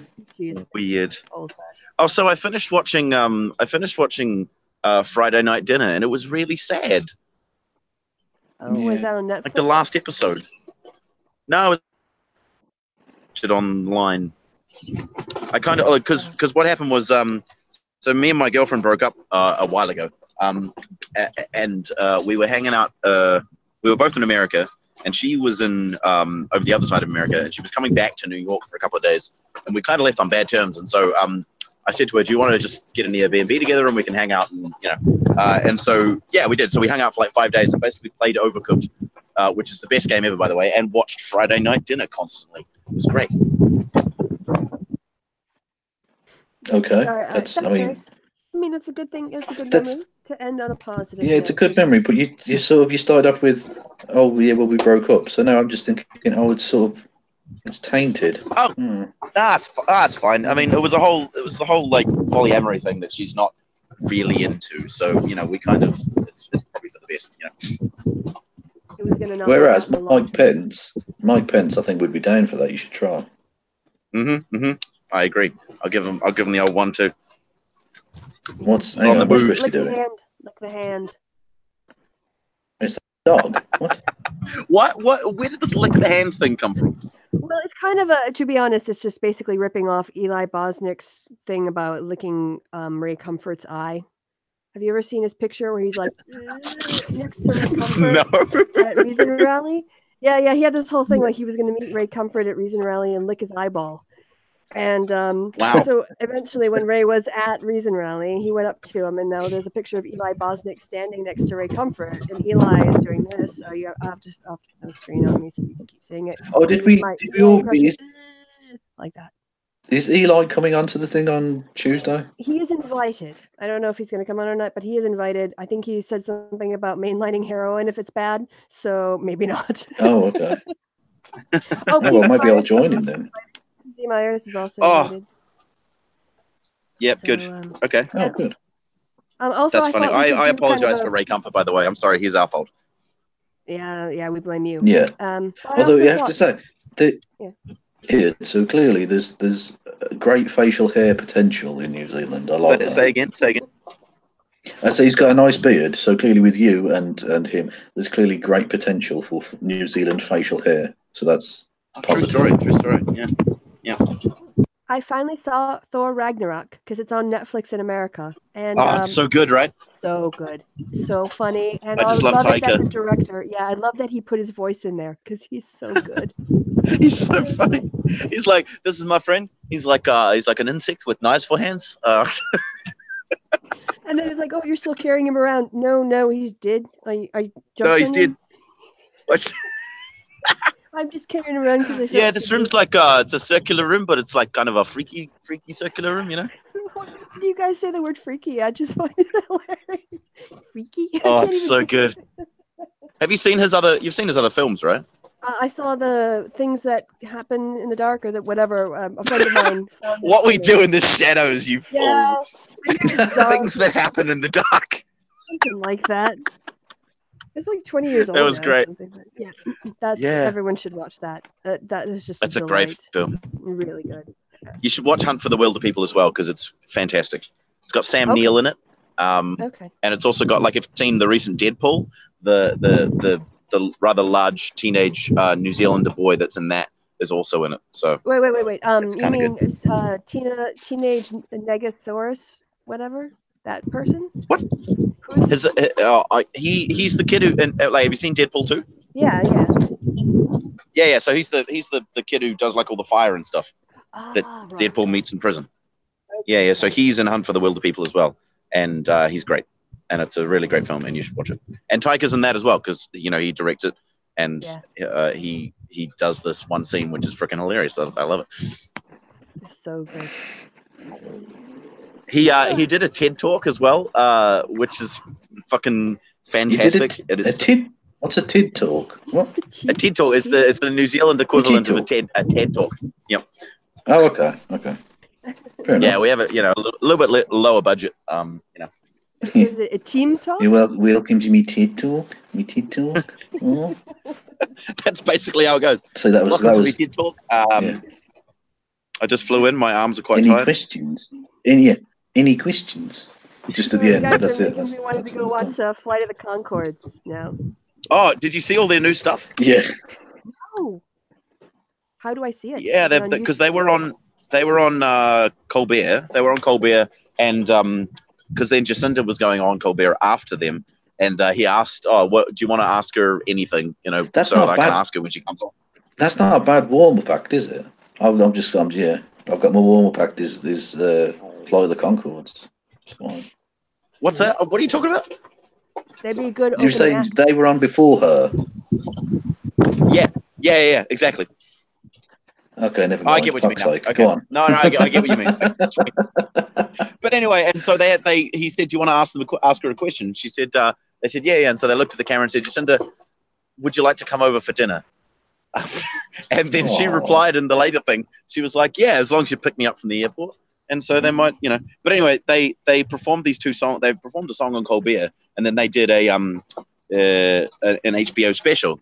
And the songs are freaking great and awesome, and I love them. You should watch them. Oh, when it comes to like random stars interacting, I saw something. I don't know when it happened exactly. I think in the last couple of weeks, but LL Cool J was on Shea 45, and a guy called in and started LL Cool J. Like I'm gonna knock you out. I kind of know who that is, but I don't know okay, well, who the other thing is. Shea 45 is a radio station that's owned by Eminem. I'm cooler than Micheal on this because I do know who LL Cool J is. So zing. He was on a radio station. Great. And some guy called in. He said, "Oh, I'm a huge fan of yours way back. So what I'm going to do is I'm going to rap some of your stuff, and you tell me what song it's from." Right? So the guy starts rapping, and LL Cool J goes, "Oh yeah, it's this song off my first album. Wow, I haven't thought about that song in ages." And the guy goes, "Okay, I have one more. And then he goes, okay, he starts rapping, and LL Cool J identifies the song. He's like, "Oh yeah, that's off my second album. I haven't thought about that for a while." And the guy goes, "Okay, I got one more, and they do a third one. And then he said, "You rap really well. You should try getting in the game yourself." He's like, "Well, I have written some of my own stuff. You want to hear some of it?" And he goes, "Yeah." He goes, "What is it? His palms are sweaty already. There's mom spaghetti." It was Eminem calling in. And wow. I was, he's like, "I'm such a fan of yours." And LL Cool J was like, "Wow, this is amazing." And it's like, "You should come out to my house because you know 50 and I know 50, but we don't know each other." But that was a really cool interaction. Funny. Yeah, to listen to. Kristi, it's not 50, it's Fiddy. It's Fiddy. Fiddy. Yeah, I'm too white for that. Please, yeah. Fiddy. I'm too white for that. Come on, Kristi.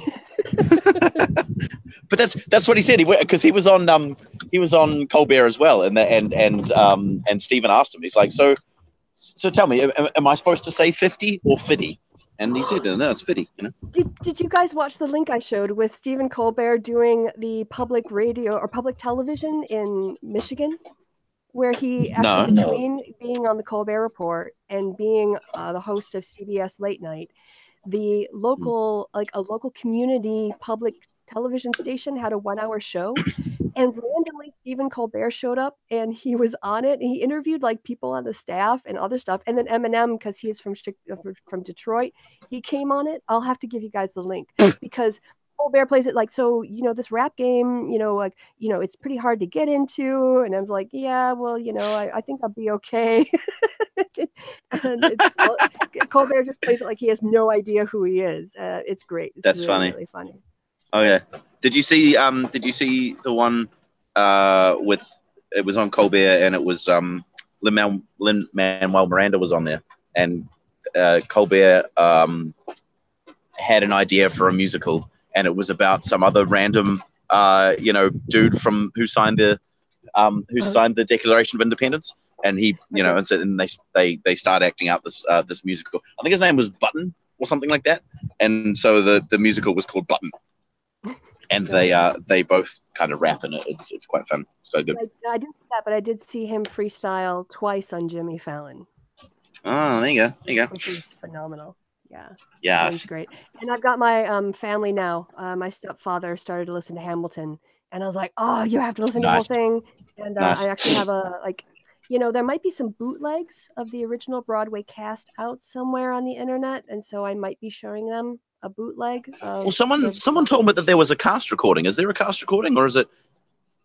Oh no, sorry, I'm thinking of a different musical. I'm thinking of a different musical. No, I know the Hamilton cast recording. I'm thinking of Waitress, because I think there is a Waitress cast recording as well. But I listened to the Sarah Bareilles one, so. All right, so you're off on your own little thing, Michael. It's all right. Yeah, my mind is in weird places. That being said, you should listen to the Waitress musical because it's fucking fantastic, and I saw it and it was great. It's the best thing ever. Okay, I'll see if I can find it on Spotify. Yeah. I made a GOTV playlist on Spotify that includes like Happy and that song by Justin Timberlake from I Can't Stop the Feeling and all kinds of I hate that song. But Happy is annoying to me because rooms don't have roofs. They have ceilings. A building has a fucking roof. All right, Kevin. Jesus. But it's true. I Just also 'cause don't it know what rhymes, Mr. Pharrell. a room not having a roof has to do with being happy either. I don't really understand that. Exactly, yeah. Why would that be a good thing? What about when it fucking rains? You're not going to be happy then, are you, dickhead? The British response to Happy. Yeah, exactly. He has not thought through the implications of his structural problems here. He hasn't at all. Jesus. Have you know that Pharrell was it's going to ruin you. The wind is going to ruin all your fucking interior decor. Your pictures and when you are have going to be on the hangouts, floor. you'll have wind all over the place. Like right now, when you're trying to talk, there'll be wind everywhere. It's awful situation. Yes. Did you know that Pharrell was one of the main songwriters and producers on Justin Timberlake's Justified, right, Kristi? Oh, I did not. Yep. So like Senorita, which is an awesome song. Yeah, I mean, even in the video, if you look, you'll see Pharrell playing the drums, and people and that kind of thing. I mean, Pharrell's on everything, to be honest. He's got his fingers in a lot of pies. Yeah, he let himself down with his involvement with Robin Thicke. I'll say that. Yeah, I know. That song. Every time I hear it, I feel sick. Yes. It's like, ugh. Well, it's not just the song. He released the album, didn't he, on his record label? Which is all right. Yeah, and yeah. Ugh. Indeed. That's no more needs to be said. Hey. It just reminds me of that. It reminds me of Fat Albert, which then reminds me of Bill Cosby, which then again reminds me of rape. It's just, What the fuck? This is like the mind of a psychopath. What are you talking about now? It reminds me of Fat Albert, which reminds me of cheese, which reminds me of baked beans, which reminds me of the Son of Sam. No, the song, the song Blurred Lines, which is the rape anthem of 2014. It was. Has that bit in it where it goes, hey, and that reminds me of Fat Albert. Well, Fat Albert, okay. Which is Bill Cosby, which is rape. It's a circle. It's a circle of rape. It's the circle of rape. Yeah. Well, you just ruined and I just ruined the Lion King. Yes, thank you. Sorry. It's not like I really enjoyed that movie or anything. It's fine. No, it's good. It's good. Yeah. Scar, Sarabi and I didn't see you at the presentation of Simba. Oh, that was today? I feel simply awful. Must have slipped my mind. Well, as slippery as your mind is. I can't remember the rest. Rowan Atkinson as a bird was fun. Yeah, Rowan Atkinson. So, who in the room is a fan of Mr. Bean? Yes. Hopefully nobody. What? It was. I was when I was a child. Yeah. I was when I was a child, and then on retrospection, realized kind of what it is about. Yeah, and it's a pretty simplistic physical humor, which makes it international, but it's really just not my bag. It's shit. Yeah. It's really shit. Oh God. I Really? always found it boring. Always, even when I was a kid, it was boring. Always. Yeah. I used to love it when I was a kid. I used to love it. It was great. I'm and the movie was fantastic. Mr. Bean as a kid. Yeah. But I mean, I prefer Blackadder. Like that's my Rowan Atkinson thing. Yeah. Oh God. Yeah. Blackadder is amazing. And it's got Brian Blessed in it. So why wouldn't it be great? And Rick Mayall and various other very fine actors. Tony Robinson. Tony fucking Time Team represent. Oh. Yes, in the house. In the foundations of the house. Which is exactly. As Kevin would know, one rock is a rock, but what is two rocks? Wait, so is he from where you're from? An artistic impression of testicles? I don't know. What do you mean? It's a wall. Time Team represent. Okay. What are you talking about? I've never heard that phrase before. Yeah, that's all the time on Time Team. One rock is a rock, but two rocks stacked on top of each other. What's a time team? You didn't say stacked on top of each other, did you? Oh, You just right, said yeah. Time Team is a television program about archaeology that was hosted by Tony Robinson post Blackadder. There's like 23 seasons of it. It's really hard for me to hear you say Tony Robinson and not think of Tommy Robinson. Yeah, exactly. Many times I've literally said the other's name and it's not there. I don't want to mix those guys up. No, not at all. Yeah. Tony's great. No, but Time Team is amazing. I really don't know that it could have taken place in any place except the UK. I mean, obviously there are parts of France and Germany and Italy and stuff, but they have like naturally the archaeology to have kept it going for more than 2 decades. And what was fascinating about Time Team was when they did everything in 3 days. So, it's sort of like all sped along and they tried to amp up the drama of it, but literally whenever you put your shovel in the ground, you never knew what you were going to find, and so every episode is a surprise. Did you see the one they did in America? They did a special and it was like about the colonial fucking shipyards or something. I saw the submarine one, but I don't know if I saw the one in America.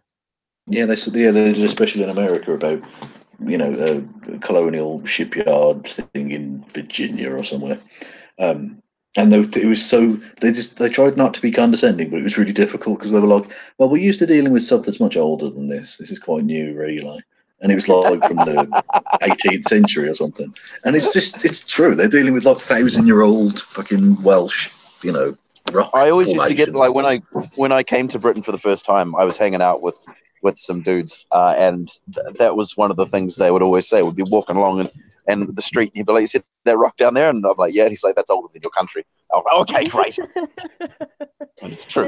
Well, I do. I mean, what I like to say to Americans, after I go to the football, I drink in a pub called the Old Crown, which is 3 times older than America. Well, there you go. Yeah, that is an old crown. Yeah, they're looking for Stone Age, evidence of Stone Age residents and inhabitants. So. Yeah. There was a village near where I stayed in Germany the first time that I think was like 1,400 years old, and I was like, wow. That's not very old. I mean, Cologne is much older than Dusseldorf, precisely because of like the Rhine. All right, Kristi. It's not a freaking dick slinging competition, all right? So, Jesus. I am slinging dick here. Because Cologne was founded in 50 before the Common Era, a forced settlement by the Romans of a local tribe that they had defeated. And then after the Roman general Varus lost 3 Roman legions in the Germanic Dark Forest, the Rhine became the natural border because the Germans. Where did he lose them? Did he check down the back of the sofa?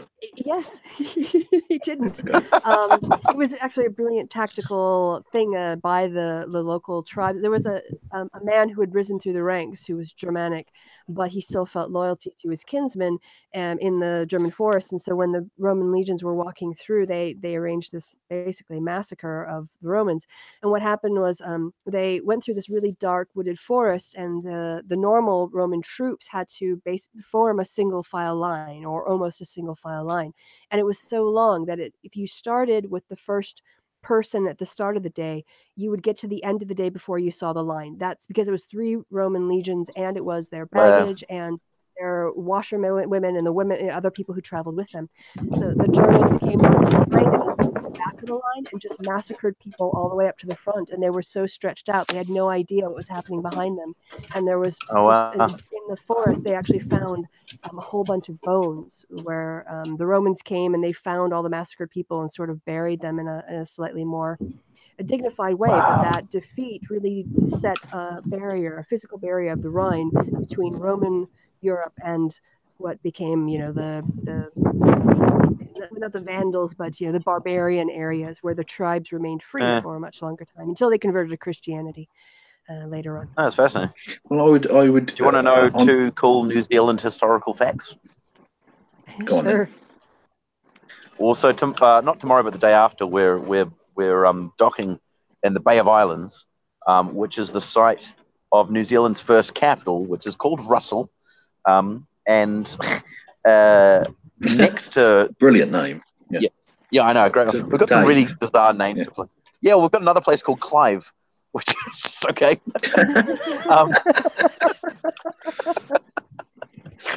I like that. It's fun. It is funny when you think about it. I'm just going to pop down to Gerald. Yeah. And so Russell was the first New Zealand capital, founded after the Treaty of I think it was founded after the Treaty of Waitangi. No, maybe it was before that, because that's where it was signed. So Waitangi is across the kind of bay from Russell, and it was the site where the treaty, which is like New Zealand's founding document, was signed. And the thing about the treaty, I mean, I'm not a scholar on the treaty, obviously, but one of the things that's windy. Oh, sorry. Oh, geez. One of the things that's kind of contentious about it is the fact that because Britain being Britain, they wrote kind of two different editions of the treaty, so to say. One of them was in English and one of them was in Maori. And so the Maori one said, the Maori and the English, we'll join hands and be friends and share the country together. And so the Maori were like, okay, that sounds great. But the English one, which was the one that the English were going by, said that the Maori sign over all sovereignty to the Queen and the Crown and England and all that sort of stuff. And so basically the English fucked them over with this treaty. But it's still quite an important document to New Zealand. As the founding document would be, so that's one thing. So we're going to that place where it was signed in a couple of days, which is kind of fun. And then the second thing I was going to say is New Zealand used to be hot. And wait, take a picture there and go, hey Kevin, this is where your people dick this over. Well, actually, that video that I made ages ago. We were having that kind of fake fight about the llama costume. Oh, right, yeah. Yes. Do you remember that? Yeah, where I filmed that video was in Waitangi. So, Oh, that's cool. Yeah. That's very nice. Oh, it was actually also the place. I remember when I was there, we were sitting in this cafe and this duck attacked a woman. New Zealand. That's so New Zealand. She was sitting there, and because she had these ducklings, and this woman was sitting there, and I don't know whether she was just looking at her, she was trying to take a photo with the ducklings, and this duck just flew up at her face and started flapping in her face. It was fucking hysterical. I was jokingly going to say, what had she done to the duck? Had she said something to the duck, or?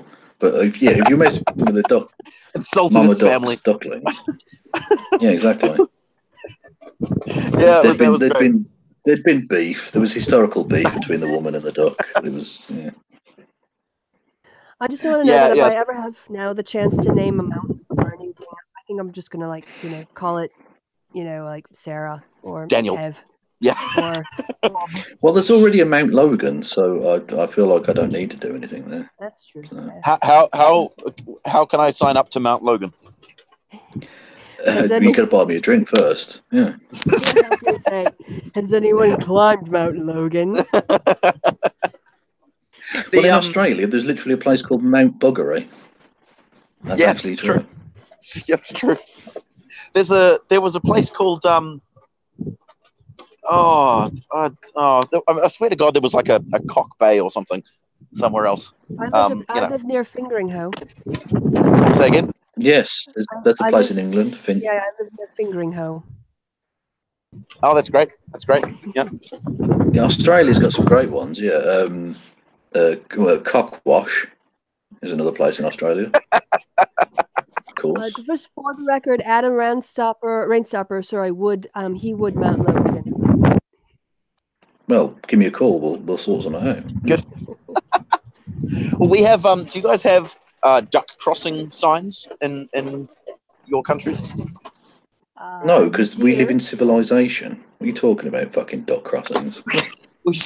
You can drive along the road and you'll see a street sign, which just has a picture of a mother duck with her ducklings walking. In case this is a regular place where ducks will cross the road, and so you can make sure that you avoid them. No, that's the thing is, I would only obey that if the ducks are paying taxes too. Are they paying road tax? I don't think they fucking are.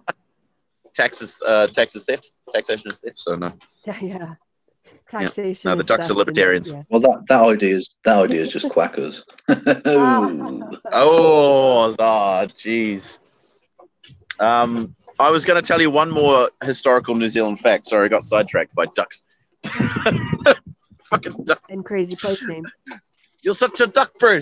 Bro, stop being a duck. What was I saying? Oh, yeah. So New Zealand used to be home to two of the largest birds in the world. So you know an ostrich, right? Ostriches are big. We had I know I am familiar with ostrich. We used to have a bird called a moor, and it was. I was literally watching a documentary about this the other day. Yes. Oh, really? I found they were there when the first humans arrived, but they quickly died out because they brought fucking predators with them and stuff. But they were massive, yeah. Yeah, no, they were hunted to extinction by either by the Moriori or the Maori, as far as I know. But see, that's the thing. These things were massive. They were like 3 meters tall. Same kind of fluffy brown feathers as like a kiwi. But see, that's the thing is they did have a predator, and it was a fucking giant eagle. Like we had this eagle called a Haast eagle, which was big enough to hunt these things. They were massive, and unfortunately, they went extinct as well. And there's because the point of this documentary I was watching, there was a little green parrot thing, which I've totally forgotten the name. Kakapo. And they've got a kakapo. Yeah. The kakapo, yes. And they've got a special island now off the coast where you literally have to get like a warrant from the New Zealand government to go there, and they're like rebreeding the stocks of them there and stuff, and it's amazing. So I've got some stories about kakapo as well. That's the thing. They're so fucking. They're so lazy. Like the males will they'll make these nests to they have to make a nest to like attract females or whatever. And then they kind of just sit there and go, huh? And then nothing. They've just got very lazy mating habits, and so they were having trouble, getting the female pregnant. And then because of the introduced predators to the country, like cats and ferrets and rats and all that sort of nonsense, they have no natural defense against these things, and so the population was dipping, and it went down to like 200 or 500 birds at one point in time. And so there was a conservation effort, and some of the things that they did to try and figure out how to collect semen from the males was hilarious. Oh, because, please tell me they had official kakapo masturbators. Please tell me that happened. They noticed that one of the kakapos was like enjoying humping a dude's head, so they made a helmet that would collect. Oh, it's so much better than I could have hoped for. Oh, that's genius. They had this helmet made of with little rubber receptacles all over it, and imagine telling that to your family. Oh, so what do you do for a living, Dave? Well, I wear a special helmet, and a bird fucks my head. I'm saving a species. You can see it. You can see the helmet in the National Museum of Te Papa. Of course, they've kept it. They've kept the fucking helmet. Oh, that's brilliant. And they've also got they made a lady kakapo like remote control car. So it's like it's like lying down.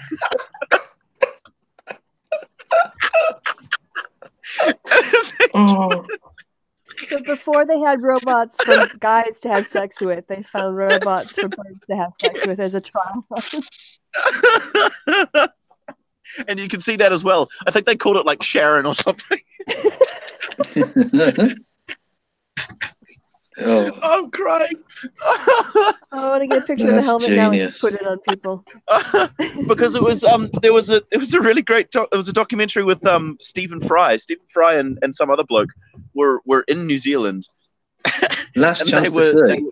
Last Chance to See, probably. And Last Chance to See. It was based on the Douglas Adams series, books, which is hilarious. If you ever hear Douglas Adams reading out his impression of Australians preparing him for the spiders and the snakes of Australia.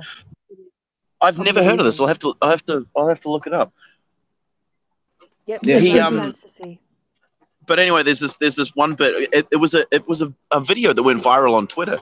Someone tweeted out this video of Stephen Fry and this other guy where the kakapo is humping this guy's head. It like jumps up and like flaps on his head, and is getting is having a jolly on his head. And Stephen Fry says something like, "That's fantastic. You just got your head shagged by a rare parrot."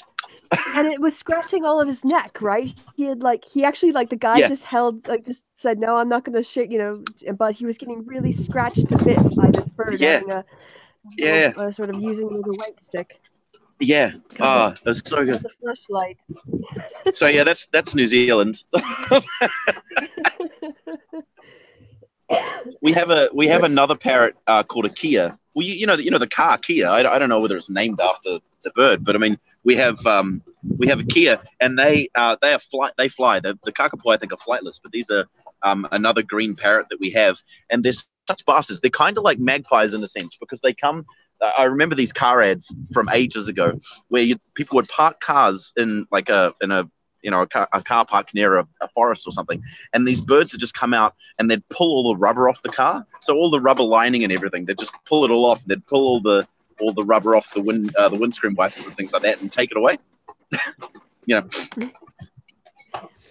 I did hear about some bug somewhere that I think maybe it was in Australia, where they were having problems with the population of the bug actually dying off because the bug was like a beetle, but it was a very large brown beetle. And people had started buying these sort of like drinks in large brown glass bottles, and they would empty them in the car and then chuck them out the window as waste. And the beetles would try to mate with these bottles because they thought they were massive females. And they preferred them to the actual females. They're like, this mama is huge. I am getting on this. Funny. Yeah. That's great. Oh no. I saw it. I think I was watching like one of those David Attenborough Planet things about bugs or some shit. And there's a bug that breathes fire. Like it shoots out like a flammable liquid and then like creates a spark and breathes fire.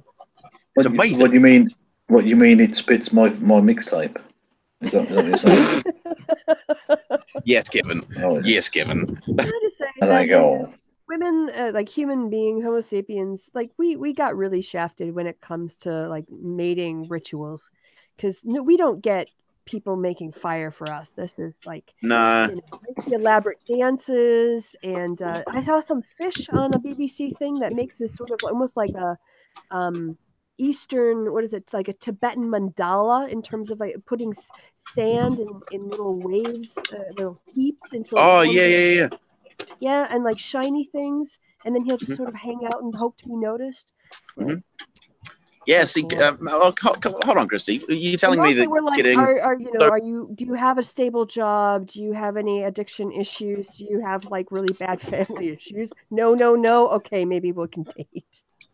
Are you telling me that getting paralytically drunk and gyrating on a dance floor for 4 hours and then going back to each other's rooms and kind of falling over top of each other isn't a pleasant mating ritual?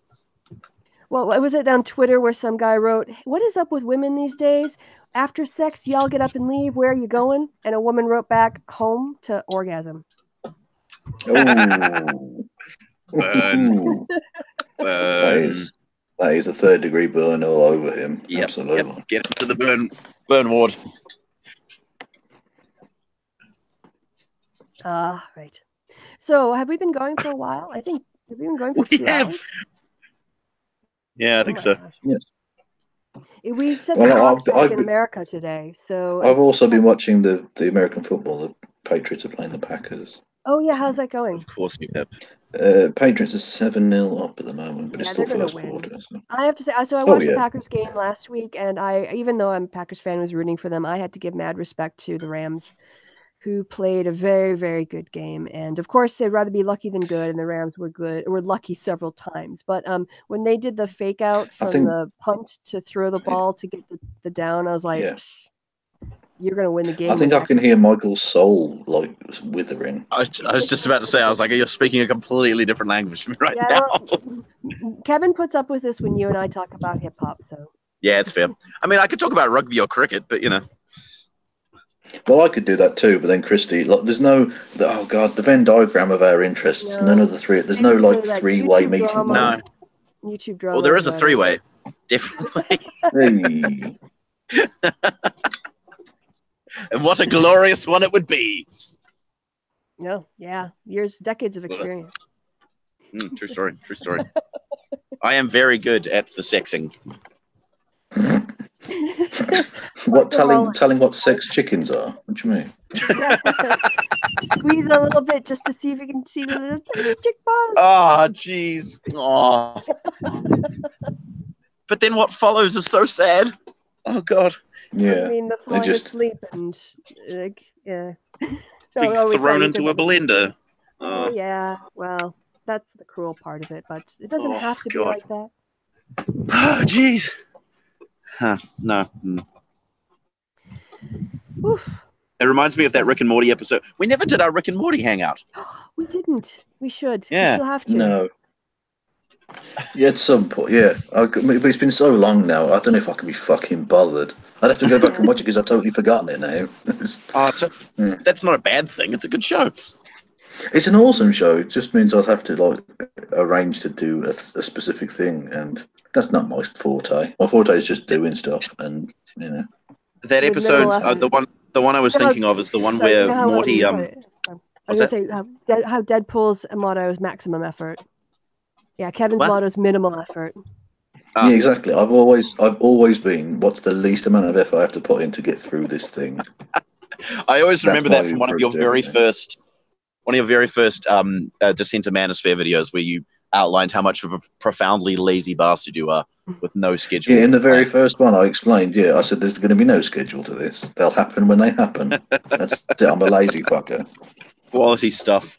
I'll do that. Yeah, Kevin, if you ever went on Tinder, I think that should be your motto. Like Kevin Logan, I do the minimum necessary. Well, that's what we've been complaining about, isn't it? That's why.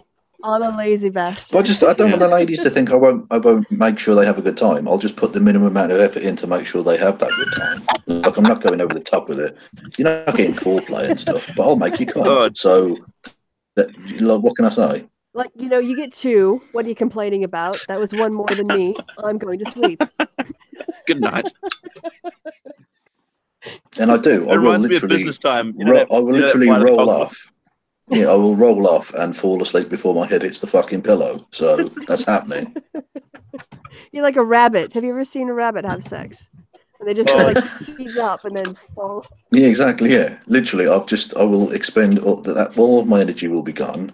I'm going the fuck to bed. Done. I can do that impression if you want. Lol. Oh, there we go. Yes. There you go. Yeah. You had to look in the little tiny box for that, though. That's what she said. It's like that. You guys have heard Business Time, right? By the Flight of the Conchords. Oh yeah. Yeah, and they're talking about brushing their teeth and about how that's part of the foreplay. 2 minutes in heaven's. Yeah, exactly. Better than 1 minute in heaven. Then we have to sort out the recycling. That's not part of the foreplay, but it is still important. But it's still very important. Genius. Have you heard Albie the Racist Dragon? Yes. Don't touch my tail, you'll make it dirty. Don't touch my tail, you'll make it dirty. That's grumbled my favourite line Albie ever from Flight of the Conchords. Yeah, because you didn't kill me with your dragon breath, but you did scar me very badly. Laugh the very boy. Badly, laugh the boy. Oh, so good. Oh. Yeah. Yeah. Very, very good. I love that sort of self-deprecating kind of quirky humor. And that's why I like, Ragnarok. It was such a nice. Oh, yeah. Yeah. So, I was talking about Rick and Morty until I was very rudely interrupted. Yes, with the Deadpool reference. Back to Rick Yeah. The episode where Morty has sex with that sex robot, and then it has a baby. And then they go to the woman planet, and they do that same sort of thing. They sort the men from the women, and the women get taken off and put into a nursery, and the men just get shot through a catapult out into the planet. Oh. Yeah. And what you're saying, I'm here if you need to talk to me. Say again. Was there a greeting? I'm here if you need to talk to me. or something like Oh that. yeah, that's right. Yeah, I'm here. That's Here if you need to lovely. talk. I Yeah. love that. I'd love that to have that in society. People just like, I'm here if you need to talk. Yes, thank you. They do that on. Do you watch Brooklyn Nine-Nine? No, I don't. It's very good, and you should watch it. But one of the main characters, his name is Charles Boyle, and his family, the Boyles, they all greet each other and say goodbye to each other by saying "I love you." It's really nice. Even when they're fighting, they're like, "I can't put up with this stuff. I love you. Goodbye." And you know, it's a very good show. Yeah. It's a very good show.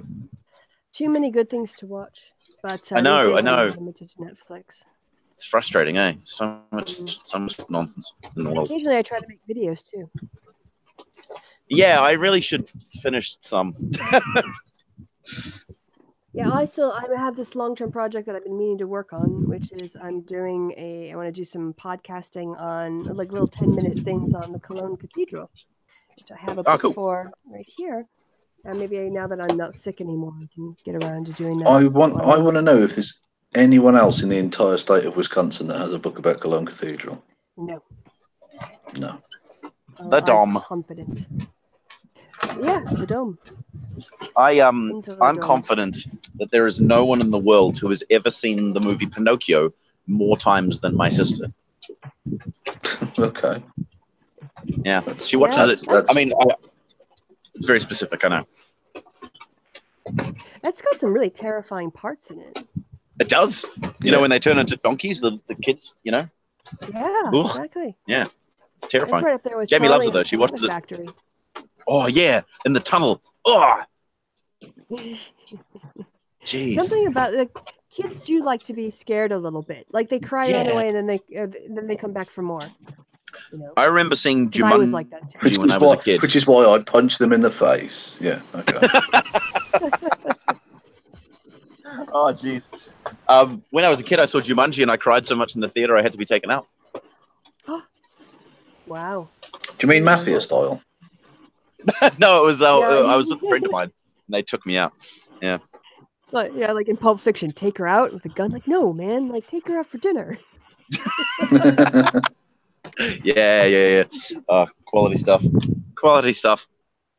Yep. Apparently, the new remake of Jumanji was given good reviews by Screen Junkies. It had Jack Black and The Rock and some other people. Yeah, it sounded.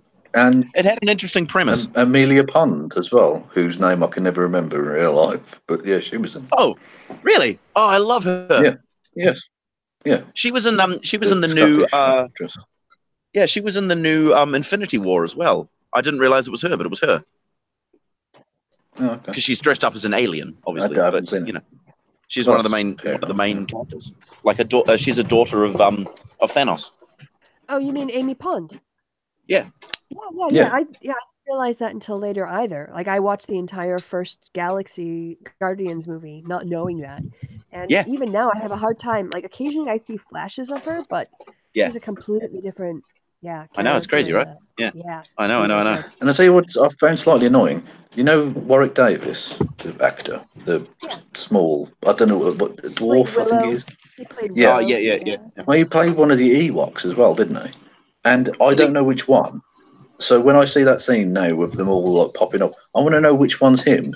But you can't tell because obviously they're dressed up as Ewoks. It's slightly distracting for me now. There you go. I didn't realize he was an Ewok. He was an Ewok. He was indeed. Wow. True story. And he was also in Harry Potter, so you know there's that. Yeah. Yes, indeed.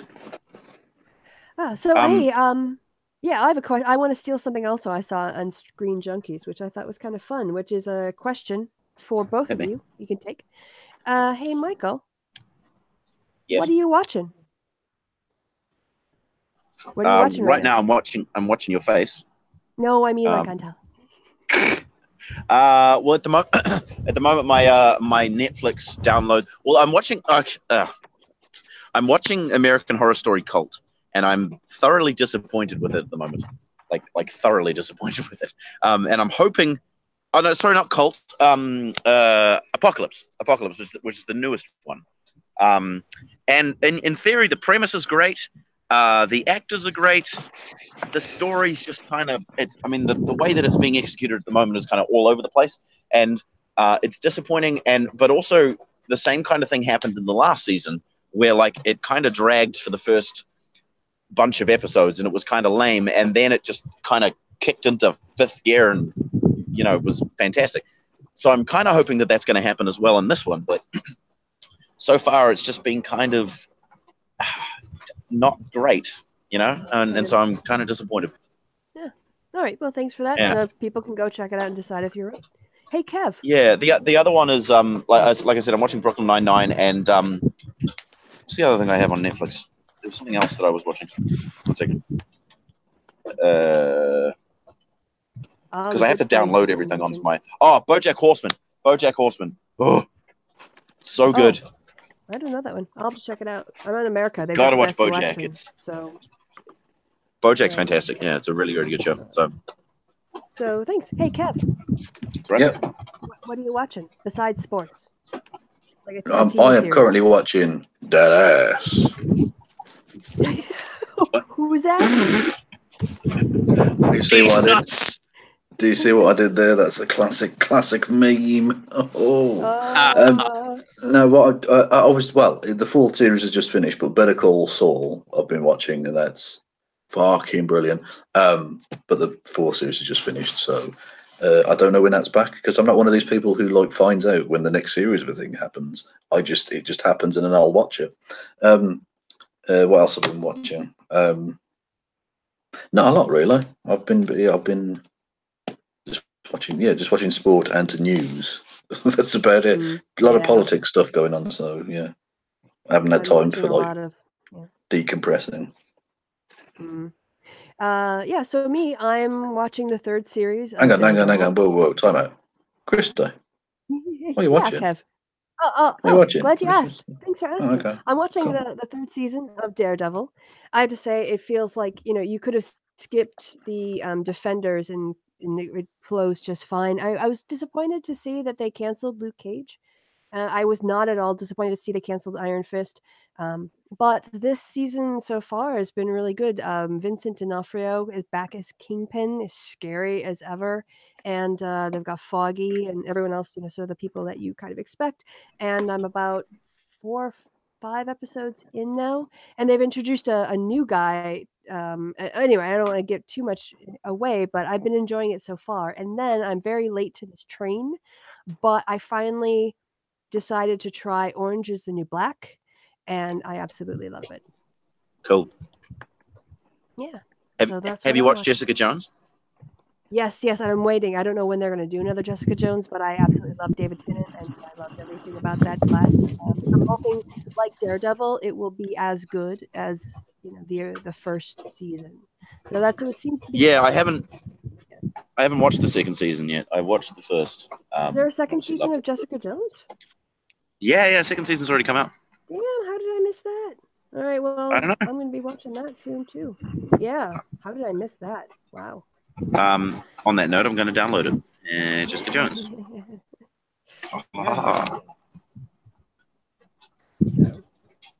Yeah, she's a good actor. What else has she been in? I'm trying to. She was in something else that was really good. The actress's name I can't remember. I don't know. She was in Breaking Bad. Yeah, she was in Breaking Bad. I didn't see her in that. I kind of forgot she's the first season. She's Jesse's girlfriend. I recently rewatched it. Like I recently watched the whole thing again, and it's great. It's such a good show. Cool. Yeah. So guys, do you guys watch American Horror Story? I did watch. The last one I saw still had Jessica Lange. I don't know if she's still on it, but it was probably the first 2 or 3. I think the circus one was the last one I saw in that. Freak Show, yeah. Yep. Quite a while ago. Freak Show was okay. The second season is by far the best. I love it so much. It's I can't sing its praises enough. It's just such a good season. Which one is that? Is that the haunted house one or? No, it's the Asylum. Oh right, yes, okay, yeah. It's just fan-friggin-tastic. It's absurd and crazy and just full of awesome story stuff. Nazis and freaking aliens and mass murdering serial killer psychopath people, and just it's fantastic. It's just such a You sound like Robbie Coltrane in Blackadder there, where he's talking about his novel, and he's going in about 400 pages of romping story and sizzling hot gypsies. Sizzling hot gypsies, that's right. Oh, that's such a good show. Oh, geez, I love that one where he's got the dictionary and everything. Oh, yeah. My favorite is when he's looking for the French aristocrat, and the lady, Mrs. Higgins, she says he's over there and he's been making that horse's willy last all bloody evening. It's like it's this rather suspicious looking sausage. There was a really good series. It was on a limited time on Netflix, and I can't remember, like it started with an M, maybe. It's like one word, and I have to look it up, but it's about people who are taking drugs to help them process like their trauma. Do you remember this now? What's it called? I can't remember. Dang it, I shouldn't open my mouth. Oh, are you talking about Maniac? Are you talking about Maniac. Oh no, I was thinking something different. Okay, yeah. Thing on the screen here. This one, Maniac, it's doesn't have the information on here who's on there, but diagnosed with schizophrenia, Owen is the black sheep of the family, and he's doing a medical trial, experimental drug to try to get himself back, and they end up kind of feel his sanity back, or get his mental health back. But what's interesting about it is because they're dealing with altered states, they really make use of that, and so they play with perceptions. And so sometimes as the show goes along, what's real, what's not, and also the subconscious mind. If you think of like Mulholland Drive and the way that David Lynch was able to convey some things as being almost like a subconscious manifestation of something else, Maniac has that as well, where you watch somebody in their like drug-induced state, and you can see the links of their subconscious minds and their traumas like showing up in different forms, in a very Freudian way. So I really enjoyed that a lot. So I would highly recommend Maniac as well. Okay, I dig. Yeah, and it's also it's only on for a limited time, so Please, but I would say watch it. It's not going to be there forever. So, yeah. Well, guys, I think we've been going 2.5 hours now. Is that right? Yeah, it's been good. It's been a roller coaster. Yeah, it's been emotional. I think we've brought up Willies at least 10 times talking about cocks. Well, that's I mean, I think that's a minimum. Standard we did fare. That in 3 hours. Probably Kevin gets through that in 60 minutes. So. Yeah, exactly. He gets through 10 cocks in 60 minutes. Yeah, it's a good Friday night. Basically, better than Freddie Mercury. That's an average Friday night, from what I've heard. Yeah. Oh, penis. I sniff lines of coke off them. Well, actually, Kevin, you want to ask the really profound question in the happy hour face group? That was your dilemma about pictures. Yeah, it is a dick pic. Does that classify as a selfie? Say again, what was the question? Does a dick pic count as a selfie? Like, are we talking about someone who's a dick taking a selfie of themselves? Like if Richard Spencer? No, I mean taking a picture of your own penis. I mean, I suppose so. It's not the sort of selfie I'd engage in, but. Well, one person who gave an honest response said that if your face is in the dick pic, then yes, it's a selfie. But what if I took a? Someone said this, right? Someone raised the objection that it has to have a face in it in order to be a proper selfie. So my thought was, what about if you draw a face on your foreskin? Does that then count as a selfie on that basis? I don't know. That's what I was going to say, is if you took a photo of your penis and then photoshopped your face onto the knob. That's what I was asking. Yeah, if your face is on the penis head, is that a selfie? By the way, just to clarify for someone in the chat, Maniac is entirely fictional, and so no one is actually being hurt. There's no actual experimental drugs that during the kind of things that they do in the movie. It's more of a way to explore these issues. So just to clarify. I see. Yeah. That's cool. Do you guys want to see where I am at the moment? Because it's kind of beautiful. Yeah, turn it on. I'll lock you on. Hold on. Can you see me? Oh, no wonder it's so Wait. windy. Okay. So, Or actually, you're just that's on a ship. Okay. Yeah. Well, that's Mount Maunganui over there, and that's kind of Mount Maunganui Beach.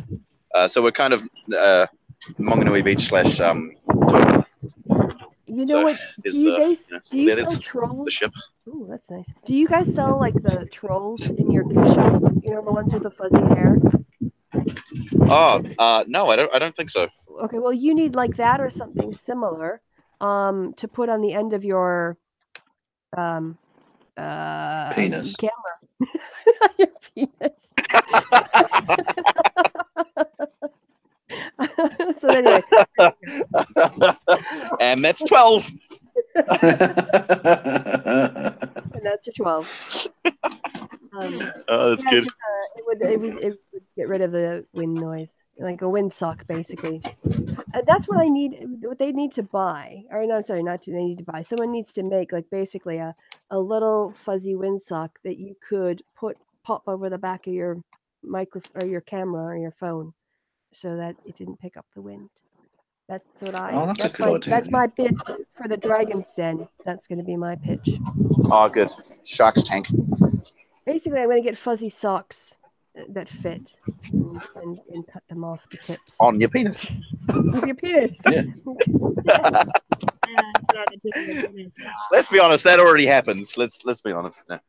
Yeah. What? People put socks on it? Yeah. A cock sock. You know, it's basically a way of collecting the sperm without having to like clean it up properly. Did you have to go there, Kevin? Well, she didn't. Kristi didn't seem to be aware. Kristi didn't seem to be aware of what was going on there, so I was just explaining it. It's a very messy affair. It's a very messy affair. Yeah, there's too much liquid going on. I know. These are oh God. Yeah, how do you guys walk around with those things? I don't get it. Yeah, exactly. Wow, oh jeez. Oh, yeah, I have to tuck it in my sock.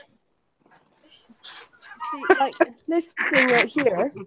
If I could sort of cut this in half and then all the fur, I see. Ball. Yeah. Yeah. I have one of those for my. handheld. That's 13. Oh. Well, if you're going to leave a gap, how many people are still watching this nonsense? How many people have actually been watching this? I can't imagine any sad people. Oh, 23 please, bastards. Jesus! Please go out and take some drugs and just have a good time. Jesus fucking Christ! Put a sock on your penis. Exactly. Yeah. Take a picture and send it to Kevin. Tell him it's a selfie. Yeah, why not? Oh God! Good times. Good times. So in terms of just a random thought, I feel like after 10 days of constantly, having to blow my nose multiple times per hour, I feel like I've built up a core strength, like a weird form of Pilates. So I'm like doing all that all the time. Yep. No, you definitely get kind of sore in the core, don't you? Well, that's I remember throwing up after a session on the Guinness, and it doesn't come up easily. It's quite syrupy, and I had a fucking 6-pack by the morning. It was ridiculous. There are times I leave. One of my friends just said to me today. One of my friends just told me today. She said, first of all, she said to me, "Oh, I accidentally slept with a guy last night who I know and you don't know, so there's no point in me telling you his name." But then the other thing was, she said, "There's nothing better than being on your knees and looking up and seeing a 6-pack." And I was like, "Great, thanks for telling me that." Well, I mean, if I had to pick a view, I'd prefer a six-pack to like, someone who had a shed with a sunroof for the belly button, like built a tool over a shed, like an Yeah, yeah. expansive, yeah. Or Oh, a shed jeez. Well, you don't prefer a gut resting on your forehead, no? Good You'd old like muffin push top it on aside. your head. You'd like Yeah. push it aside. Can you Oh, can God. you lift it up for you? Oh, Fair God. enough. Yeah. Oh, Jesus. Oh, Again, wow. we've delved into the depths of depravity today. Well, we're trying to Good. get this out of our system Mhm. before the election night. If that's what she Oh, said. it's quite funny. The last time we had a hangout here, and I was here, and we were talking about Nazis. I remember talking about Richard Spencer and Andy Warski. That was happening while I was here last time. So we Oh, were And now talking about this time we're talking about dicks. I Oh, was yes, going to say, that's right. Yes. yeah, we were talking about dicks then as well. Really, that's, Yeah, that's right. But I bet it was probably about dick punching, though. Oh, Yeah, you I don't can't want to remember get. exactly You can be pro or con dick punching, I guess. I remember because we watched. It was me, and there was Lady Columbia, and there was Kristi, I believe, and we watched like a half an hour section of like a long video each, and then we kind of discussed that. I remember that was the thing I remember from that.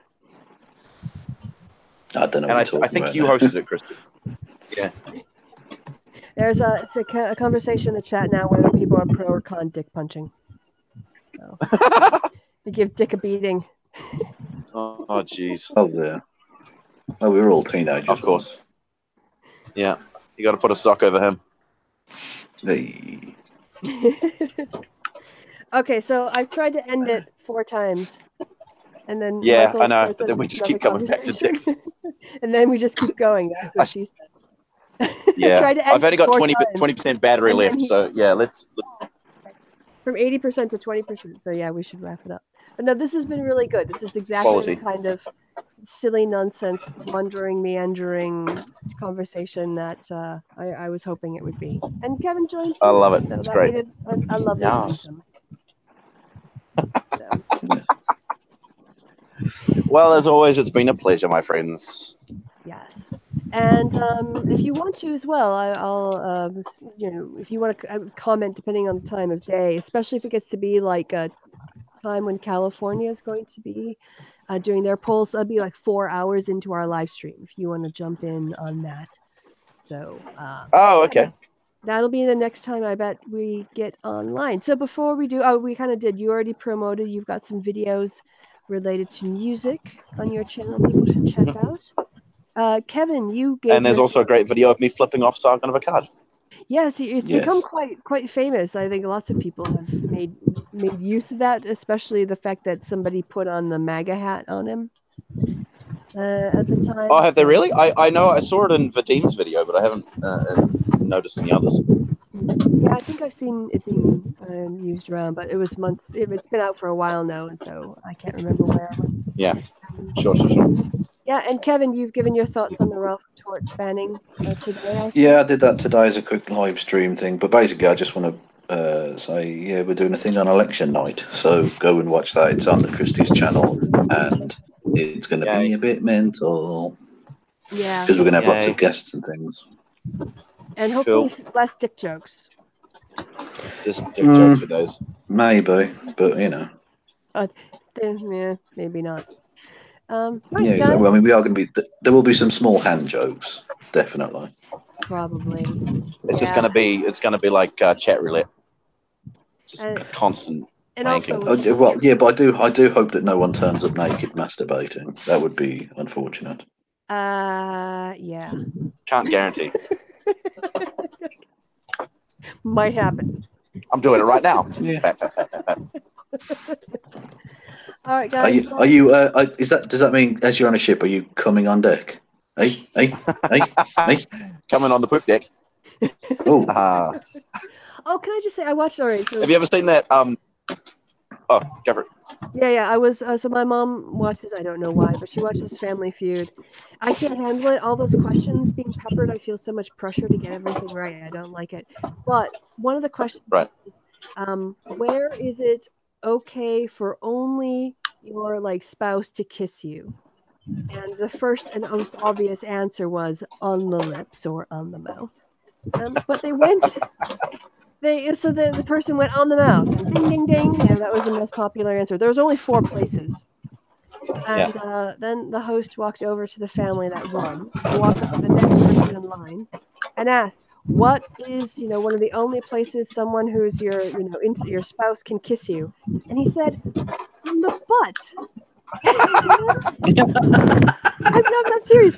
And then in the answer, it came up as an answer. No and it said, way. Hooper. That's funny. True story. I have a funny Family Feud one as well. There's a New Zealand one now. There's a Family Feud in New Zealand, and the question was, it was something like, name a thing that's not okay to eat, or something like that. And the woman said, "I don't know, a baby." I mean, it's true. And the host is definitely true. was just like, what the what? That reminds me of the old show Cheers, when one of the characters, maybe Norm or whatever, got on Jeopardy, and the answer was, where is something not? And he said, "In my kitchen," which is like technically correct, but not the answer they were looking for. This is not the answer you're looking for. Yeah, exactly. Shit.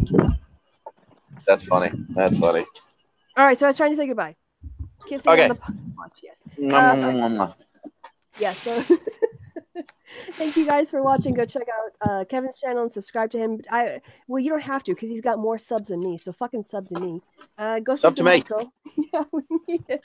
Congratulations. Well, yeah, but if they're watching this, presumably they're sub to you, aren't they? Because they're watching on your channel. Well, I don't know. Most people do the Hangout.